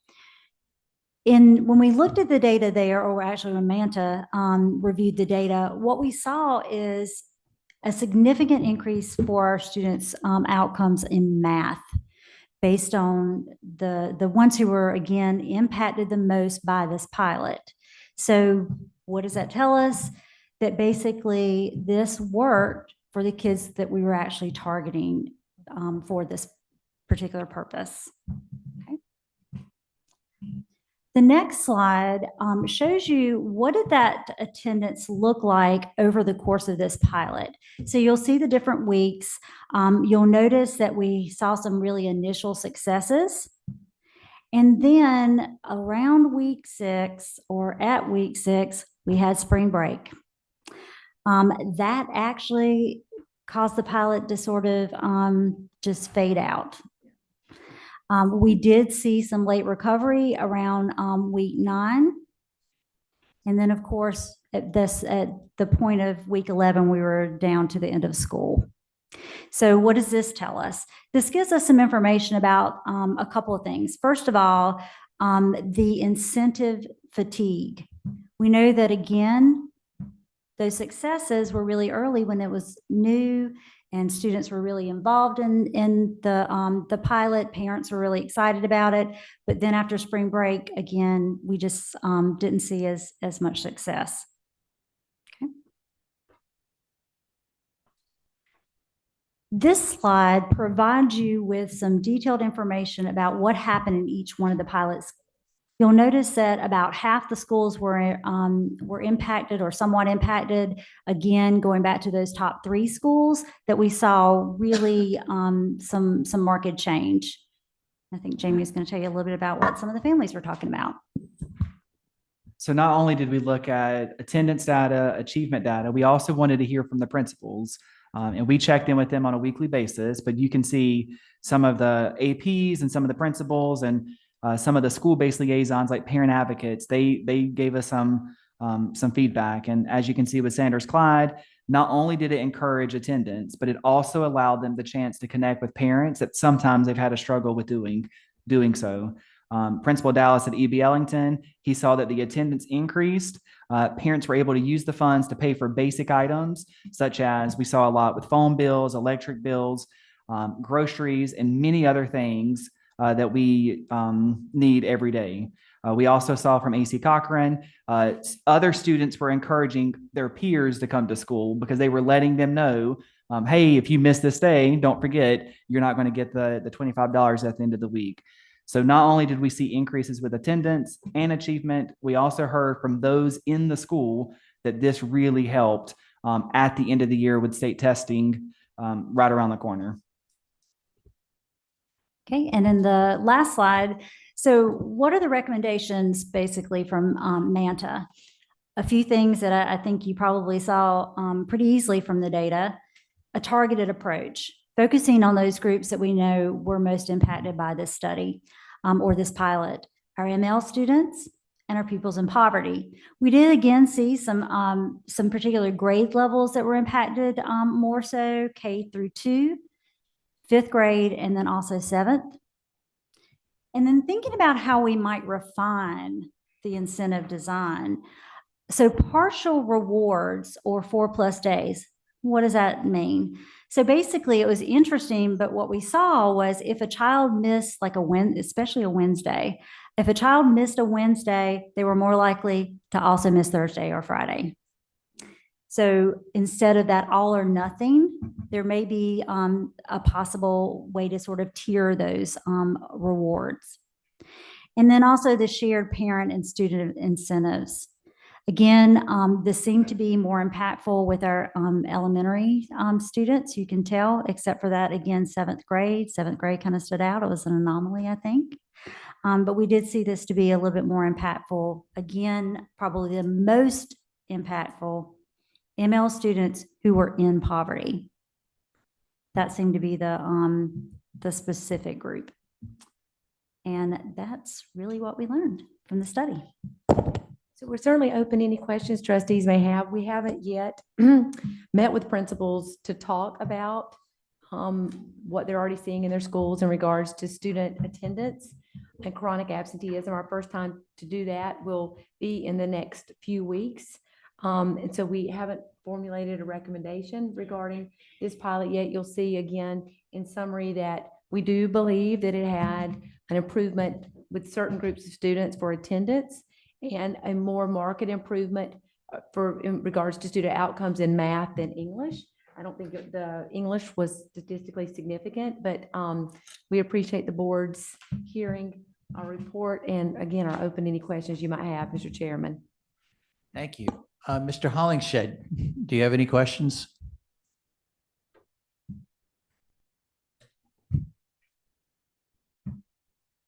Mr. Hollingshed, can you hear me? Any other? I have Ms. one. Watley? It may be, thank you, Mr. Grabowski. It may be a little early yet to ask this. I'm going to throw this out there. I don't even know if there's a way to measure this, but my curiosity is, sometimes it takes time to create a habit when you're in a bad habit to break it. So if we continue this, especially since we're seeing positive gains, maybe my thinking is that maybe we can cultivate a culture of positive reinforcement that leads to a more stable, I'm looking at your graph. So perhaps we can create a more stability and rather than the volatility of it. That's a great suggestion, Ms. Wally. We've actually considered if we had started this earlier in the year to create, the culture or the system of doing it, we wonder what impact it would have had. Again, in our efforts to use, and you'll know this from our time on audit and finance, all the WSF, we used some residual funds that were not utilized mid-year to pilot this last year. And so I think it's worth considering. And I'd be also, let me use proper English here. I would also be interested in measuring positive changes in attitude towards going to school. Well, that is the goal, Mrs. Watley. I mean, you hit the nail on the head to create a habit for students who aren't maybe typically in school regularly, and so that they see, hey, this place ain't so bad, right? We like to come here, and now I'm in a routine, and routines feel good, especially when you can experience some success associated with those routines. And so I think you hit the nail on the head with that. Is there a way that we might reward, like aside from this? I'd really like to hear from Ms. Simmons. I feel like Ms. Simmons, you have something like. Actually, a couple of the schools I work with in the District 20 area requested to come on board a little later than the others. And so they found benefit in it. And so I'm for anything that's going to make a positive impact and difference on behalf of scholars and their families. I was just interested. I didn't have anything to add though. So I guess what I'm talking about, instead of financial reward, I'm thinking like, there was one time when a school that I was in when I was in 5th grade, I was on the honor roll. And so with that, I got to help tutor a child, a multilingual child that was struggling with reading. And then I got to, put the flag up and down. So those kinds of things. Yeah, Ms. Motley, intrinsic motivation. There you go. She's our guidance counselor. And so many, and Mrs. Simmons and I so many of our schools were already doing, Miss Watley, things like you just suggested. I remember sitting down actually with Megan Williams, the principal at Springfield over in your district, and she just kind of beating her head up against the wall. Like she was giving out gift cards, not that we brought them with a procurement card, Mr. Prentice, but gift cards, parties for parents. I mean, just all sorts of things, and sort of acknowledgement with extra things for kids to do, like you suggested, but that just, we're working somewhat, but not to really move the needle on getting kids in school. And so I think it's probably a combination. I of think things. that it could shift the attitude as bringing them in as a part of the community rather than feeling like on the outside. Yeah, absolutely. Thank you for those suggestions. Any other trustees? Yeah. Dr. Temple. I looked at this report with a lot of interest. I'm glad the math was really one of the areas, and you addressed why you think the math showed improvement. So, Yes, ma'am. so that's good. And I was pleased in the report to look at I want to compliment you because the Mantra data was very similar to your internal data. And I think that speaks to the quality of what we're doing with the analysis. Thank you for that, Dr. Temple. You're welcome. I noticed that. And then I have sent several articles. I mean, this is a national problem. And Yes, there's a ma'am. lot of research and ideas going on. So I will continue to send articles from the journals that I regularly monitor, because there are lots of different things that schools can do to make kids want to be at school, or parents to feel that school is valuable. So I was particularly intrigued with one of the slides where it looked at some other findings to consider other approaches. I especially thought the bullet where it said using tutoring or counseling to address underlying causes for absences and provide a support system in addition to the financial incentive. I Yes, think ma'am. that's a very powerful statement. I hope you all work on teasing that out. See what would that look like? So Thank you, Dr. thanks for the Temple. work. Thank you. Ms. Lieber. Oh, and one other thing I just want to say too, when you initiate a pilot, it is a pilot and you learn a lot from it. So I don't think we should think of this as a one and done. I think I would like to see you all tease out some more work on this. Yes, ma'am. Thank you for that.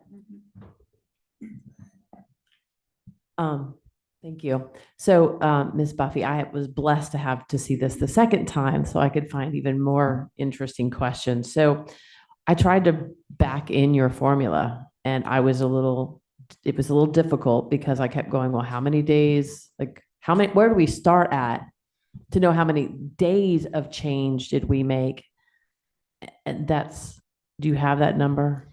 So that was the MANTA study that you're talking about. And we're pulling some of the information from the technical report to be able to provide you a response if that's appropriate. Okay, just a That was second not on our study, time. I'm That afraid. couldn't have been 2 minutes, right? No, it was only 23 seconds. I didn't. You're talk. good. You're good. Yes, ma'am, you've got that. That's your time left. Okay, yeah, the start and the change, and then kind of going forward, the points, I'd rather see point change versus percentage increase. And the reason being is if you go from 1 to 2, that's a 100% increase. And so it's really difficult to understand the value of what you're trying to do. And the other thing would be the root causes and kind of more of a Pareto type style, and just and I appreciated the quotes because I think I asked for it in the strategic ed, but to actually put like, what are these people saying and why they're not showing up?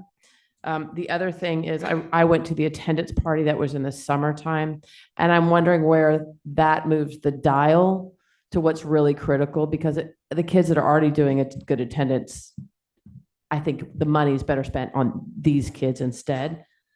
I'm sorry, I keep going. Should I stop for a second? No, ma'am, we're taking notes. Go right ahead. Okay, and then the other thing is I'm such an advocate for a lessons learned packet, like a real write-up of what I call it as a program. That we had this program, we implemented it, this is what we saw, especially for the next board and the next superintendent and staff to be able to see these things in completion and having a book. So that's all I had. Good points. And I would ask Dr. Coakley to sort of talk, and I think it goes back to something Ms. Watley just said, how all these things really work together, right? Just not the incentive, but other things that are embedded throughout the year in this. So really, Dr. Yes, Coakley. so really quickly, I want us to not get confused with the attendance incentive that we piloted versus what we do throughout the school year when we're talking about attendance. So on last school year, there were 75 district-wide community engagement events around school attendance and student discipline. We had an additional 87 district-wide events, school level, where we went to the D23 area.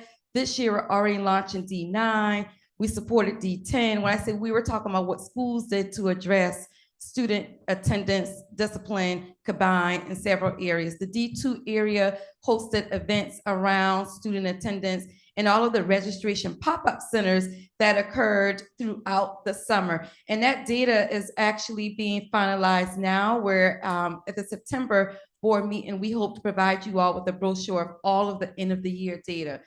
On top of the incentives, we talk about accountability. There were 75 truancy hearings conducted on last school year. That means that these are families, regardless of what the supports were being provided within the school system, those families still violated the attendance expectation at the State Department and district expectation level. So we did a third or a tier 3 approach for students.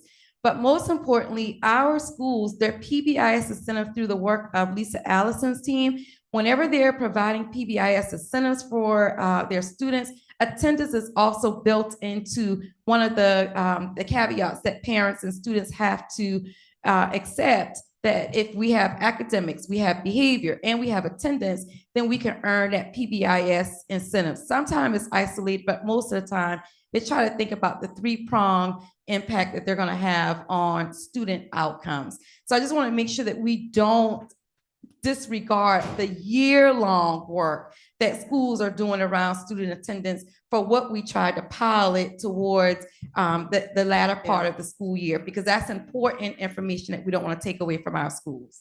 That leads me to the next point is, if there is 86 programs or whatever, a return on investments, like kind of like that cover letter, and then here's all the programs associated to what it creates attendance. And then the one specific thing is actually even auditing the teachers, because when I was reviewing my son's attendance, it was sporadic. And I think that's also super duper important to make sure attendance is. Thank you so much. So when you get your report out, you're going to see where in March we actually did a donut skip attendance, where we were actually auditing our teachers to determine what is happening within our schools, because where we saw attendance being sporadic. Ms. Roberts' office and our office right now, we're already working together to look at schedules at our schools, because we're seeing where schedules are not fully embedded in all of our schools, especially our program schools. That can create a chronic absenteeism issue as well. So we're working with data clerks to make sure that the schedule is completely full. And I know, Ms. Roberson, you know all about that. If there's a missing class on a schedule, then that student's absence is going to be impacted. So when we talk about the fine tuning of why do we have an attendance issue, you're right. It may not always be because the kid's not there. We've got to also look at our internal systems to make sure that everything is in place. And then I just want to remind you about the March email that I sent out to you all that listed all of the findings that we had with our touchdown to attendance, that identified the reasons that families said that they were not coming to school. We can resend that list back out if you like, but we did like a deep analysis around what families were seeing from all of the surveys that we provided at the high school football games. So I could provide you with that again to talk about those root cause that we were able to discover. That would be great. Absolutely. And you'll see, you each should have one of these put out by Dr. Coakley's office that I shared, and it highlights the importance of attendance. I mean, we're trying to get the word out various ways, social media, website, print, calls, visits. We're near harassing people to be in school. So it's, we're doing whatever it takes, and we're committed to doing that to make sure kids get what they deserve. Ms. Roberson. Thank you. My first question is going to be towards the recommendations and maybe what would you do differently? I'd see that you said you would have targeted approach and avoid incentives in certain grades. Would you consider, if you were to continue, would you consider not giving the incentive to kids that already have good attendance? Boy, that was really a big topic of conversation among all the people at this table, right, Mr. Brody? We're not sure. So the recommendations on slide 9 came really from Manta. I mean, we committed to being really transparent in the reporting. We're not sure because it can create internal turmoil. I mean, we really went back and forth on just the pilot, whether we should do that, Mrs. Roberson. So I think we could certainly consider it as part of a conversation. Yes, ma'am. I'm just wondering, what's the benefit if they already have good attendance? They're coming anyway. So that's intrinsically already there. The concern from Dr. Rosa, we actually scheduled a call just to discuss this with her, our partner at Georgetown, who really helped us guide this work. She suggested that you might create an unintended consequence, and it might actually push those kids not to come to school. So she said, if she went so far as to say, if you can't offer it to all fourth graders, don't offer it to any. Could you not offer those kids something else that would benefit them in a different way? Perhaps. Because they may have good attendance, but they may be deficient in another area. So you could work on boosting their whatever. It's great creative thinking, Ms. Roberson. I'm not saying that's not off the table at all. We'll take that and have a conversation about it. You can see we've talked and battled about it between all of us. Okay. How do you validate or verify causation versus correlation? So that's a great question. There certainly are, just like the information that Dr. Coakley shared, there could be a lot of other factors that are impacting this data. One thing we do know that is when there was the comparison made between the pilot schools and the non-pilot schools, which were getting some of those same types of supports, we did see a difference. The pilot schools did show that they were able to mitigate some of the non-attendance better than those who weren't. But as far as being able to tell you with 100% confidence, that I think is almost impossible to do without a very, very controlled study. Yeah. I'm just gonna be honest. I would agree. Dr. Gilmore, do you have anything to add? I'd just say that that's one of the limitations that's cited many times in the MANTA study is that we can't construct a really adequate comparison group because we selected. You're gonna have to say all that really smart stuff again. Just like Ms. Roberts said and is echoed in the MANTA report, that the study is very limited for many reasons. The time frame of the pilot is limited, but also the ability to construct an adequate comparison or control group is limited because the selection of the schools, in particular, were the places of need. And so we don't have adequate similar schools necessarily to do that, to feel that we can do a true experimental study. So causation is always a challenge. And to the extent that they can, they try to control for some of those differences between the schools by adding factors like prior achievement into the model. And the attendance, looking at the students, we do think that helped refine the study a little more by looking at the students who were not attending regularly, that less than 98% attendance. That also helped with that as well. And could you, Mr. Costner or Ms. Roberts, just speak a little bit more towards I think this is where Ms. Watley was going, the shared parent-student incentives versus the direct payments to students. The direct payments to student, is that to build more motivation, that they take ownership? If you give the money directly to them, would we consider giving first graders money? Boy.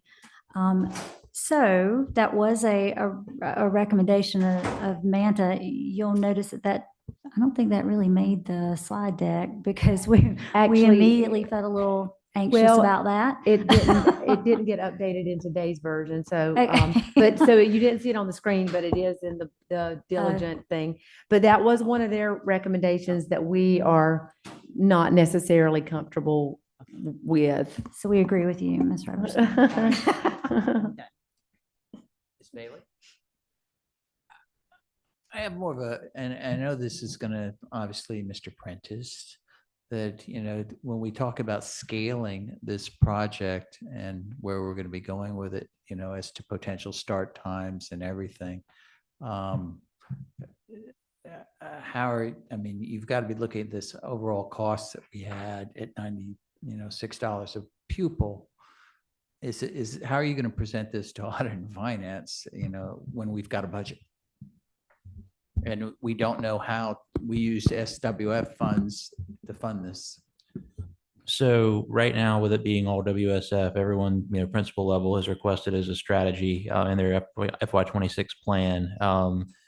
We've talked about the approach for budgeting for it because right now they're budgeting kind of the full carrying cost of a program. And obviously based on this data, we know, more granularly what the cost of implementation of a strategy like this looks like. And it's not $225 per pupil in the case of the pilot, nor would it be, the full amortized cost over time. So we're honing in on what that number is so that we can give them good guidance when they're requesting to implement this strategy for their school when we're reviewing it, because we obviously don't want to over budget the cost, but we also don't want to under budget the cost. And so we're looking at kind of an actuarial determination of what the proper budgetary amount would be for a school that wants to implement the strategy and making sure that they had the WSF funds available. But it wouldn't be, and I'm just to say this, the superintendent and I were talking about it earlier, necessarily a system-wide initiative outside of the WSF without some significant systems level planning and coming back to the board. Right now, it is purely principal-driven WSF allocations, and so it's within the confines of that program.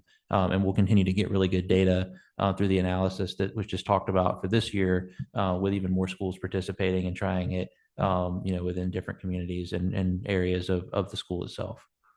I do have a question. Because my concern comes back to, that we're targeting specific students and that we need, because we obviously, Dr. Coakley has a lot of work, that is being done on daily on keeping our rates up and our absentee rates lower.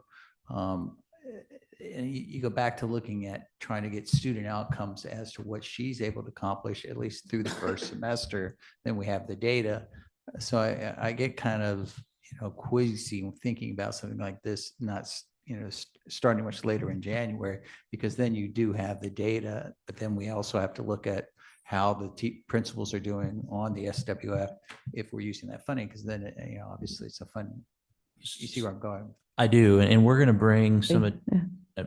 No, go ahead. No. I say we're going to bring some further thought on the academic ROI component of this as a whole to the board in the fall. Because we look at this, for example, and if a school elected this strategy and they wanted to improve, the chronic absenteeism circumstance, but the school's chronic absenteeism, in terms of the dollars invested, we're going more towards students that didn't have a chronic absenteeism issue. That might not be the strongest ROI. And a different strategy might need to be employed in a community where we were trying to impact a smaller number of pupils. Whereas some schools, the investment, obviously, you're still rewarding students that are showing up to school and have good attendance, but the population that you're investing in terms of where the chronic absenteeism stands is more significant. And so you're actually moving the needle further with that investment. So that's just one example, but we're going to be looking at everything, whether it's, bringing in tutoring partners or full-time staff that we've brought in using WSF with principal decisions, and, looking at low cost, high efficacy strategies, and where all of the strategies fall on the scale. Because if we've got a low cost, high efficacy strategy and a high cost, high efficacy strategy, and it could be applied in the same circumstance, we want to use that lower cost strategy with the higher results and make that the piece of the toolkit that we encourage the principal to select so that they can stretch their dollars even further. And that's kind of part of where this academic ROI piece comes into play, because until we look at that as a systems approach, we only, see it in silos. Ms. Bailey. My question is, are we going to do this program again this year using different schools? And how early are you going to start doing it? We think we probably will based on principal input, but so Ms. Bailey, I would want to make sure we get the full buy-in from that principals want to do this. That's really important that they believe in it. I believe that we've all probably agree that we shouldn't have to do this. I mean, when you think about and people in the community, you mean you're paying people to go to school? They should go to school anyway, but yeah, but they don't. They don't. So we do believe that this had a positive impact, and we do believe that we have principals already asking about doing it, and we'd want to do it earlier. Like Mr. Prentice said, in some spots to really assess its effectiveness and ROI. So it was a limited number of schools last year. Like Michelle said earlier, there were some schools here on the peninsula that tried to get in a little bit later. And we couldn't necessarily get everybody in a sufficient amount of time, but we would want to start it earlier because we believe early attendance is so important in the school year and building foundational skills for grade level mastery. Follow up, Dr. Temple. Yeah, I'm just, I'm curious to, on the survey that you said, what did the students and families use this money for? Oh, that's a Because I great think question. that's where the root cause is. What was that? That's it, Dr. Temple. That's it. And I'll let Jamie talk about it. What convinced most naysayers is when we were able to say we could track how they spent the money and we could limit where they spent the money. And we saw a lot of what Mr. Dallas suggested is that some of those basic fundamental Maslow's needs were being fulfilled by this. But I'll turn it over to Jamie. Thank you for that question, Dr. Temple. So one of the things that you saw in the recommendations were that direct to student payments. And we felt it was important to make sure that we rolled this out in a strategic way, but we also had restrictions. So families could not spend the funds however they wanted. With that, we were also able to track that many of the things that the representative from Sanders Clyde called out, they spent these things on cable, phone, electricity, groceries, those basic necessities, clothing, those things that can often sometimes be barriers for kids to come to school, such as transportation, or making sure that they've got childcare to stay home with younger siblings. Those were the things that we saw most often as part of the transactions, but we were able to restrict to make sure that funds were not being spent in a wasteful manner, if that makes sense. Excellent. And I think the board will look forward as we look at this further on as we get later into the year. On to item 9A through the audit and finance. The question before the board is a motion to approve Mr. Kent Griffin as a member of the Citizens Oversight Steering Committee Phase 5 Sales Tax Program 2023 to 2028. Do I have a motion? Second? That's what I was going to second. Any trustees have any questions regarding the motion? I'd like to make a comment. When we discuss this in audit and finance, I would like the board to know that the entire audit and finance committee unanimously brought him forward. Any further questions? I'd just like to say that as someone who served on a Citizens Oversight Committee, this is a very valuable group. And I have to share Ms. Watley's opinion of Mr. Griffin. It was definitely, we had to drag him into agreeing, but he is a brilliant person for this position. With that, I'll close the discussion and I'll just ask for a voice vote. All in favor, say aye. Aye. Any opposed? Hearing none. Mr. Hollingsted, are you there? Yeah, I'm here. Aye. The motion passes unanimously. On to item 9B. The question in front of the board is a motion to approve the reallocation of funds as shown on the attached resolution. Do I have a second? Second. Any board of trustees have any questions regarding this motion?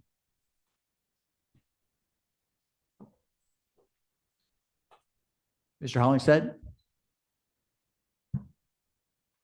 No, don't have any questions. With that, I will close it and bring it up for another voice vote. I would ask all members in favor, say aye. Aye. Aye. Any opposed? Hearing none, the motion passes unanimously. On to item 9C. The question before the board is a motion to approve the reallocation of funds as shown as the attached resolution, and this is regarding the 2017-2022 capital program Phase 4 sales tax reallocation. So moved. Do I have a second? Second. Do any board members have any questions regarding the motion? Hearing none, I would ask once again, the board cast a voice vote. All in favor, say aye. Aye. Aye. All opposed, say nay. Hearing none, the motion passes unanimously. On to item 9D. The question before the board is a motion to approve the reallocation of funds as shown on the attached resolution. This is the attachment regarding the 2023-2028 capital programs Phase 5 sales tax budget reallocation. So Do I have a second? Second. Any questions? I would just like. Ms. to Jewett. Sorry. I would just like to request that these be more clear. I can't read it. I don't know if I have questions because I don't know what it says on here. In regards to the actual attachment? The document, yeah. Mr. Prentice. I see this one actually. It looks like it was scanned in. Normally they come through Adobe for signature when they're processed through, and this one for some reason is very granulated. But absolutely, we'll take a look at that.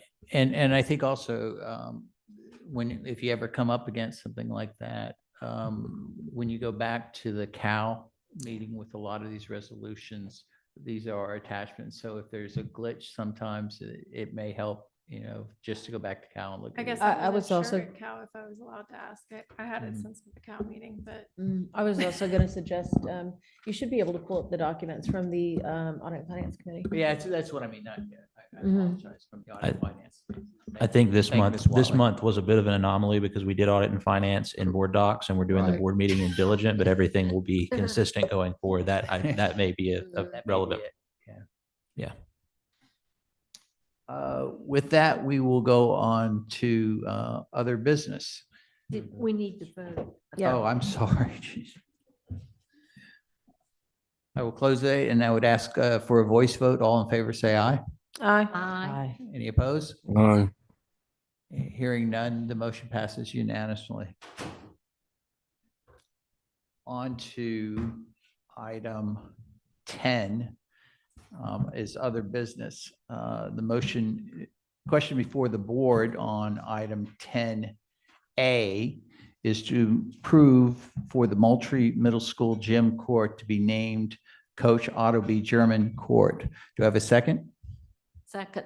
Is there any discussion, any questions regarding this motion from any Board of Trustees?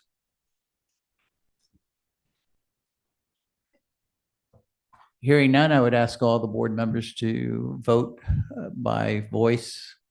All in favor, say aye. Aye. Any opposed? Hearing none, the motion passes unanimously. On to item 10B, the question before the board, the motion to approve the recommendation of naming committee for Charleston County School of Arts small gym to be renamed the Coach Brian Johnson Gym. Do I have a second? Second.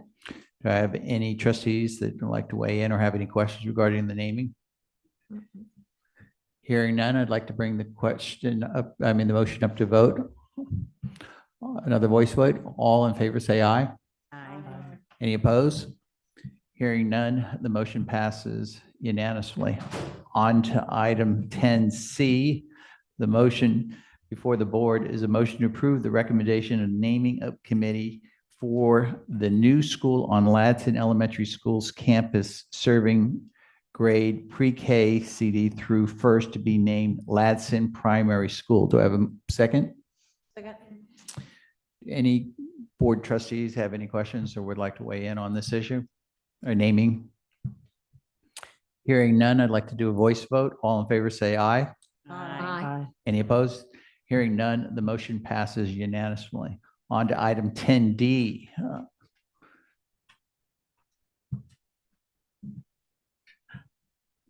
The motion before to be presented to the board for discussion is a motion to approve the recommendation of the naming committee for the West Ashley High School multipurpose room building to be named the Jeff Flips Athletic Facility.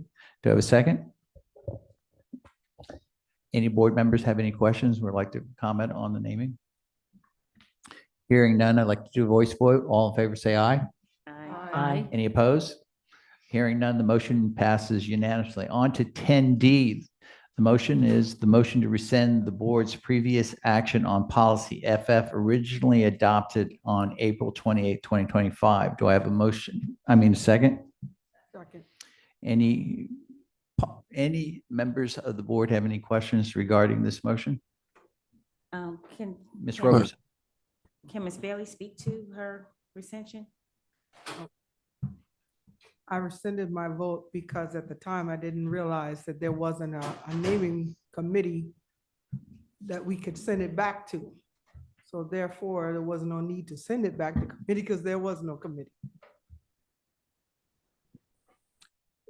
Question. Do you have any? Yeah, now, make sure we get this straight now because, I'm sorry.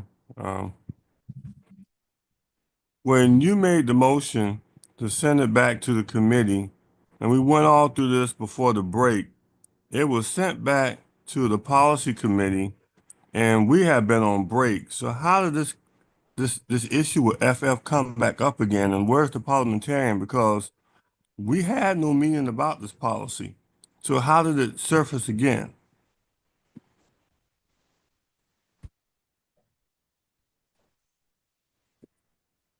In response, the motion, and I have to agree with Ms. Bailey in the sense that the motion was poorly stated in the sense that there is no policy committee.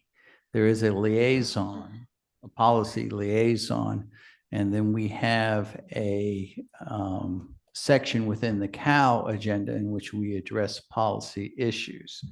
So, well, you still sent I it back think to what had policy. happened was that this had come up on was this the first reading or this is First reading Yeah, this passed. was the first reading. It passed. So when it came up for the second reading is when we had the discussion. Well, and trickery of the word liaison and committee, you still sent it back. and it was a dead issue, not, if you had brought it up in the liaison meeting then, if you want to say it that way, and we brought it forward, that's fine. But we still had not had a chance to discuss this issue. So therefore, you ramrodding it back out before the public for a vote, when really it should have been addressed in the committee. I would think, as we debate this, I would think that the debate would have been proper at the second reading to be handled during that period of time. And I think what we had is, correct me if I'm wrong, we had a motion to table it at one point, it had been discussed. But anyway, I think that it was an improper motion. I agree with Ms. Bailey that there is no policy committee, and it was up for a second committee. I mean, it was up for a second reading, and it should have been debated and voted either up or down at that point on the second reading, correct? Okay, I have, Ms. Roberson. okay, I have two things. One, we are talking about something based on, I think, semantics. We know that there was no committee, but we know a group of people got together to make this discussion. But two, I have a question for the parliamentarian. Fair enough. Yeah, I have a question for you. When you reconsider something, it has to be done right then at the particular time to reconsider. For recension, what's the rule that if an action, there's a motion out there, if an action takes place, now that motion is dead, it goes away? Let me just preface my remark by saying where I understand we are. Can you speak into the microphone? I forget about that at county council as well. I'm gonna try to understand where we are right now, because I heard a discussion about rescinding my vote. That's not the motion as I understand it before the body, because you can't rescind a vote, right? You can only change your vote before the chair announces the vote. And if he has announced the vote, the only way you can change your vote is with unanimous consent. But if you've gone on to another item, you can't change your vote at all, okay? So that's changing a vote. But it's my understanding, the motion as I read it on the agenda was to rescind the board's previous action on policy FF, which was done at the April 28th meeting. My understanding of the timeline is that on the 28th of April, well, the policy version 7 had already been given first reading on the 24th of March. It then came back to the board on the 28th of April, and it was sent, quote, back to committee, okay? My understanding of the motion before the body now is to rescind that action of sending it to the committee, okay? So the proper motion, there are two motions that could be made, one or the other. You could discharge the committee, but my understanding is there is not a committee to discharge. So there not being one to discharge, then the motion appropriately is a motion to rescind the action that took place on the 28th of April, which was to send it to the committee. Because you have notice of it, it requires a majority vote.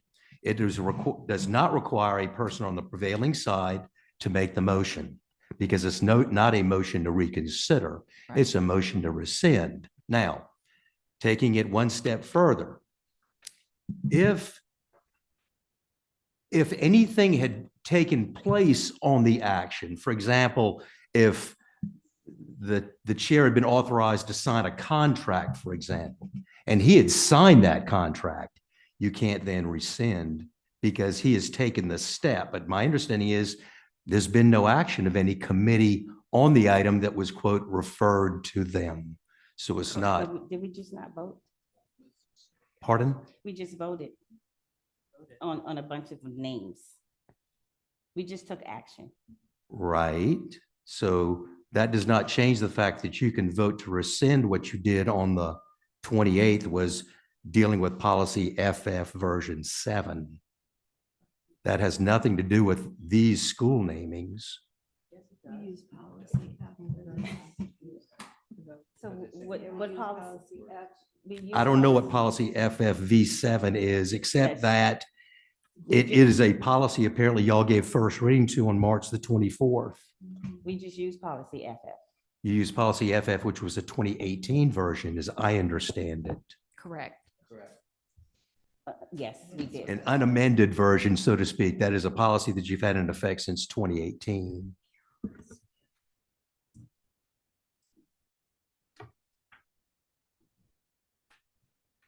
I have a question. Dr. Temple. I mean, if we approve this action to rescind the board's previous action, does that mean that on March 24th, where we did first reading of policy FF version 7, does that mean that we will then have to consider a second reading? Yes, ma'am. Yes. Because all you're doing is putting yourself back where you were after the March 24th meeting.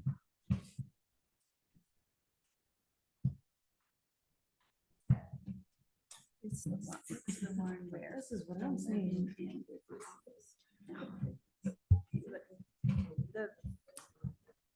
The version set here. So just for clarification, what we would be doing is rescinding just the action to send it to the board action, send to the committee. That is And then correct. The following motion would then be to bring it back up for second reading. I'm not sure you could do that at this meeting And because that's it's not right, on your without agenda. proper notice, right? That's We correct. would need to do notifications. Basically, version. Version, Look right. at this. It's paragraphed differently than FF. And it has language that a school cannot be named for a person living or deceased, or facilities cannot be named for a person living or deceased. But I think what the important thing is, Dr. Temple, as was saying by the parliamentarian, is that all we're doing is right now is rescinding the motion to send it to this committee. And then what we will then have to do is to have a full second reading rescheduled for next month at the next board meeting. To discuss, which we, right, to discuss FF, correct, which would include a debate on FF, right, correct? Can I? It would be like we'd be doing the second reading. Can I ask a clarifying question since Ms. Lieber. since this is the most edited policy known to man, do we have a school to be named, a contract to go into that will happen before the next board happens in a year and a half?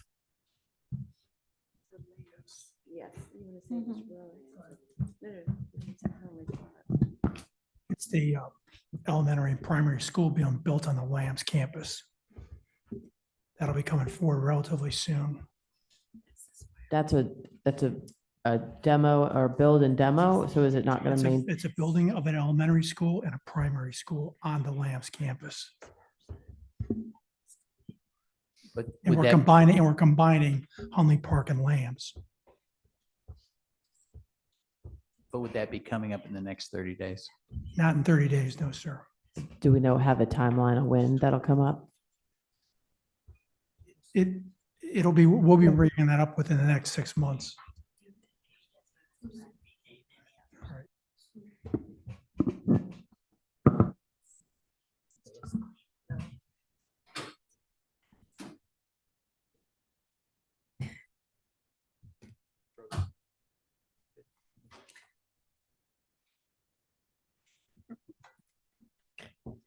I must have spent an hour trying, I've got all the scenarios here, putting it together. Well, that might be later. This is just. Okay. Right, and really, this is Just- just trying to bring it up for a second reading so we can have Yeah, a clean debate. That's I it. get that. I get that. But I want to make sure the policy liaison, what is his role when things are referred back to him? The correct language is, because he formed an official committee to work on these things. So now it seems as though that's being dismissed. So I don't want us to get caught, because this was a lot. I don't want us to get caught in semantics again. I think for me, I need to understand, what are we going to call it when we are sending something back to the policy There's what? no policy committee. We are sending it There, back. To the policy there's no liaison. policy committee and there's no policy period. If they're doing this and they keep rehashing this over and over again like a broken shoe, there's no committee. They're wasting everybody's time dealing with this over and over again. So we should say we are sending it back to the policy liaison Or To work or with staff. to work with staff. sending it back to district staff to continue crafting it, working on it with the liaison. Mhm. Okay.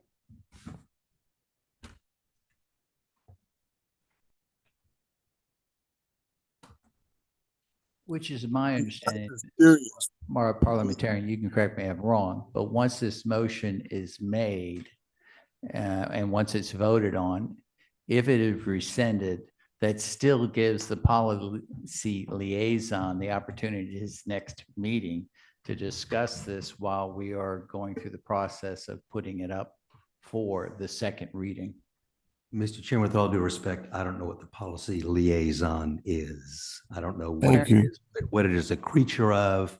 Your policies provide for, your board, your policies provide for a committee of the whole, and your policies provide for an audit committee. Your policies provide for ad hoc committees. Whether this policy liaison was an ad hoc committee, I don't know. No, I'm kind of new to the job, so Yeah, I'm forgive me as to what that term refers to, because I don't know what it refers to. I'm not suggesting that at all. It's as if we do with any first reading.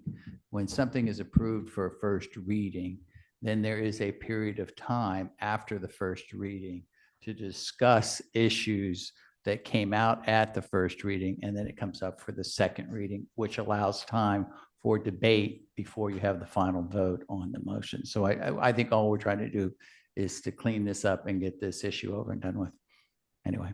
Well, I think the vote will get it back before the whole board to be taken up at a later meeting. And whether you want to set up something else to handle it, to discuss it, to make a recommendation, that can certainly be done. Either immediately after this vote and before the next board meeting, for that matter.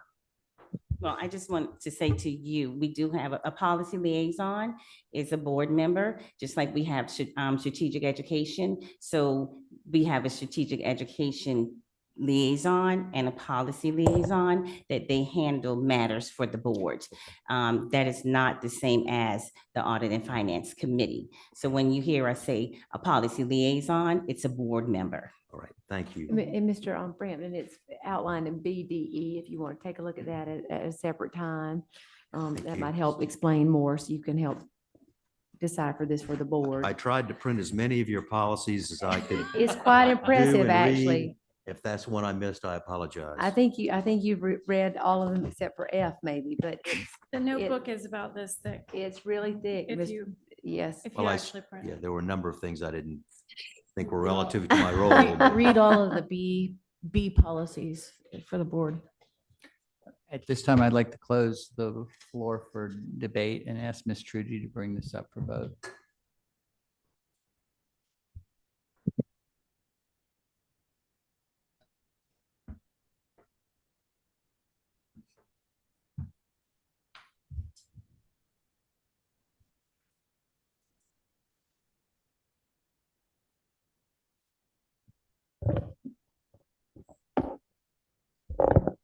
Mr. Hollingshead, are you able to vote, or do you want to vote by a voice? Voice, nay.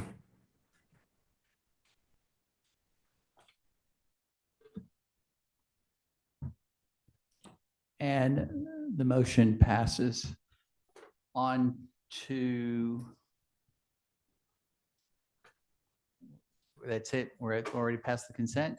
We're really to closing items. The upcoming meetings, September 8th, we have a 2025 Committee of the Whole and Board Retreat. September 22nd is the next board meeting. Do I have a motion to adjourn? We are adjourned.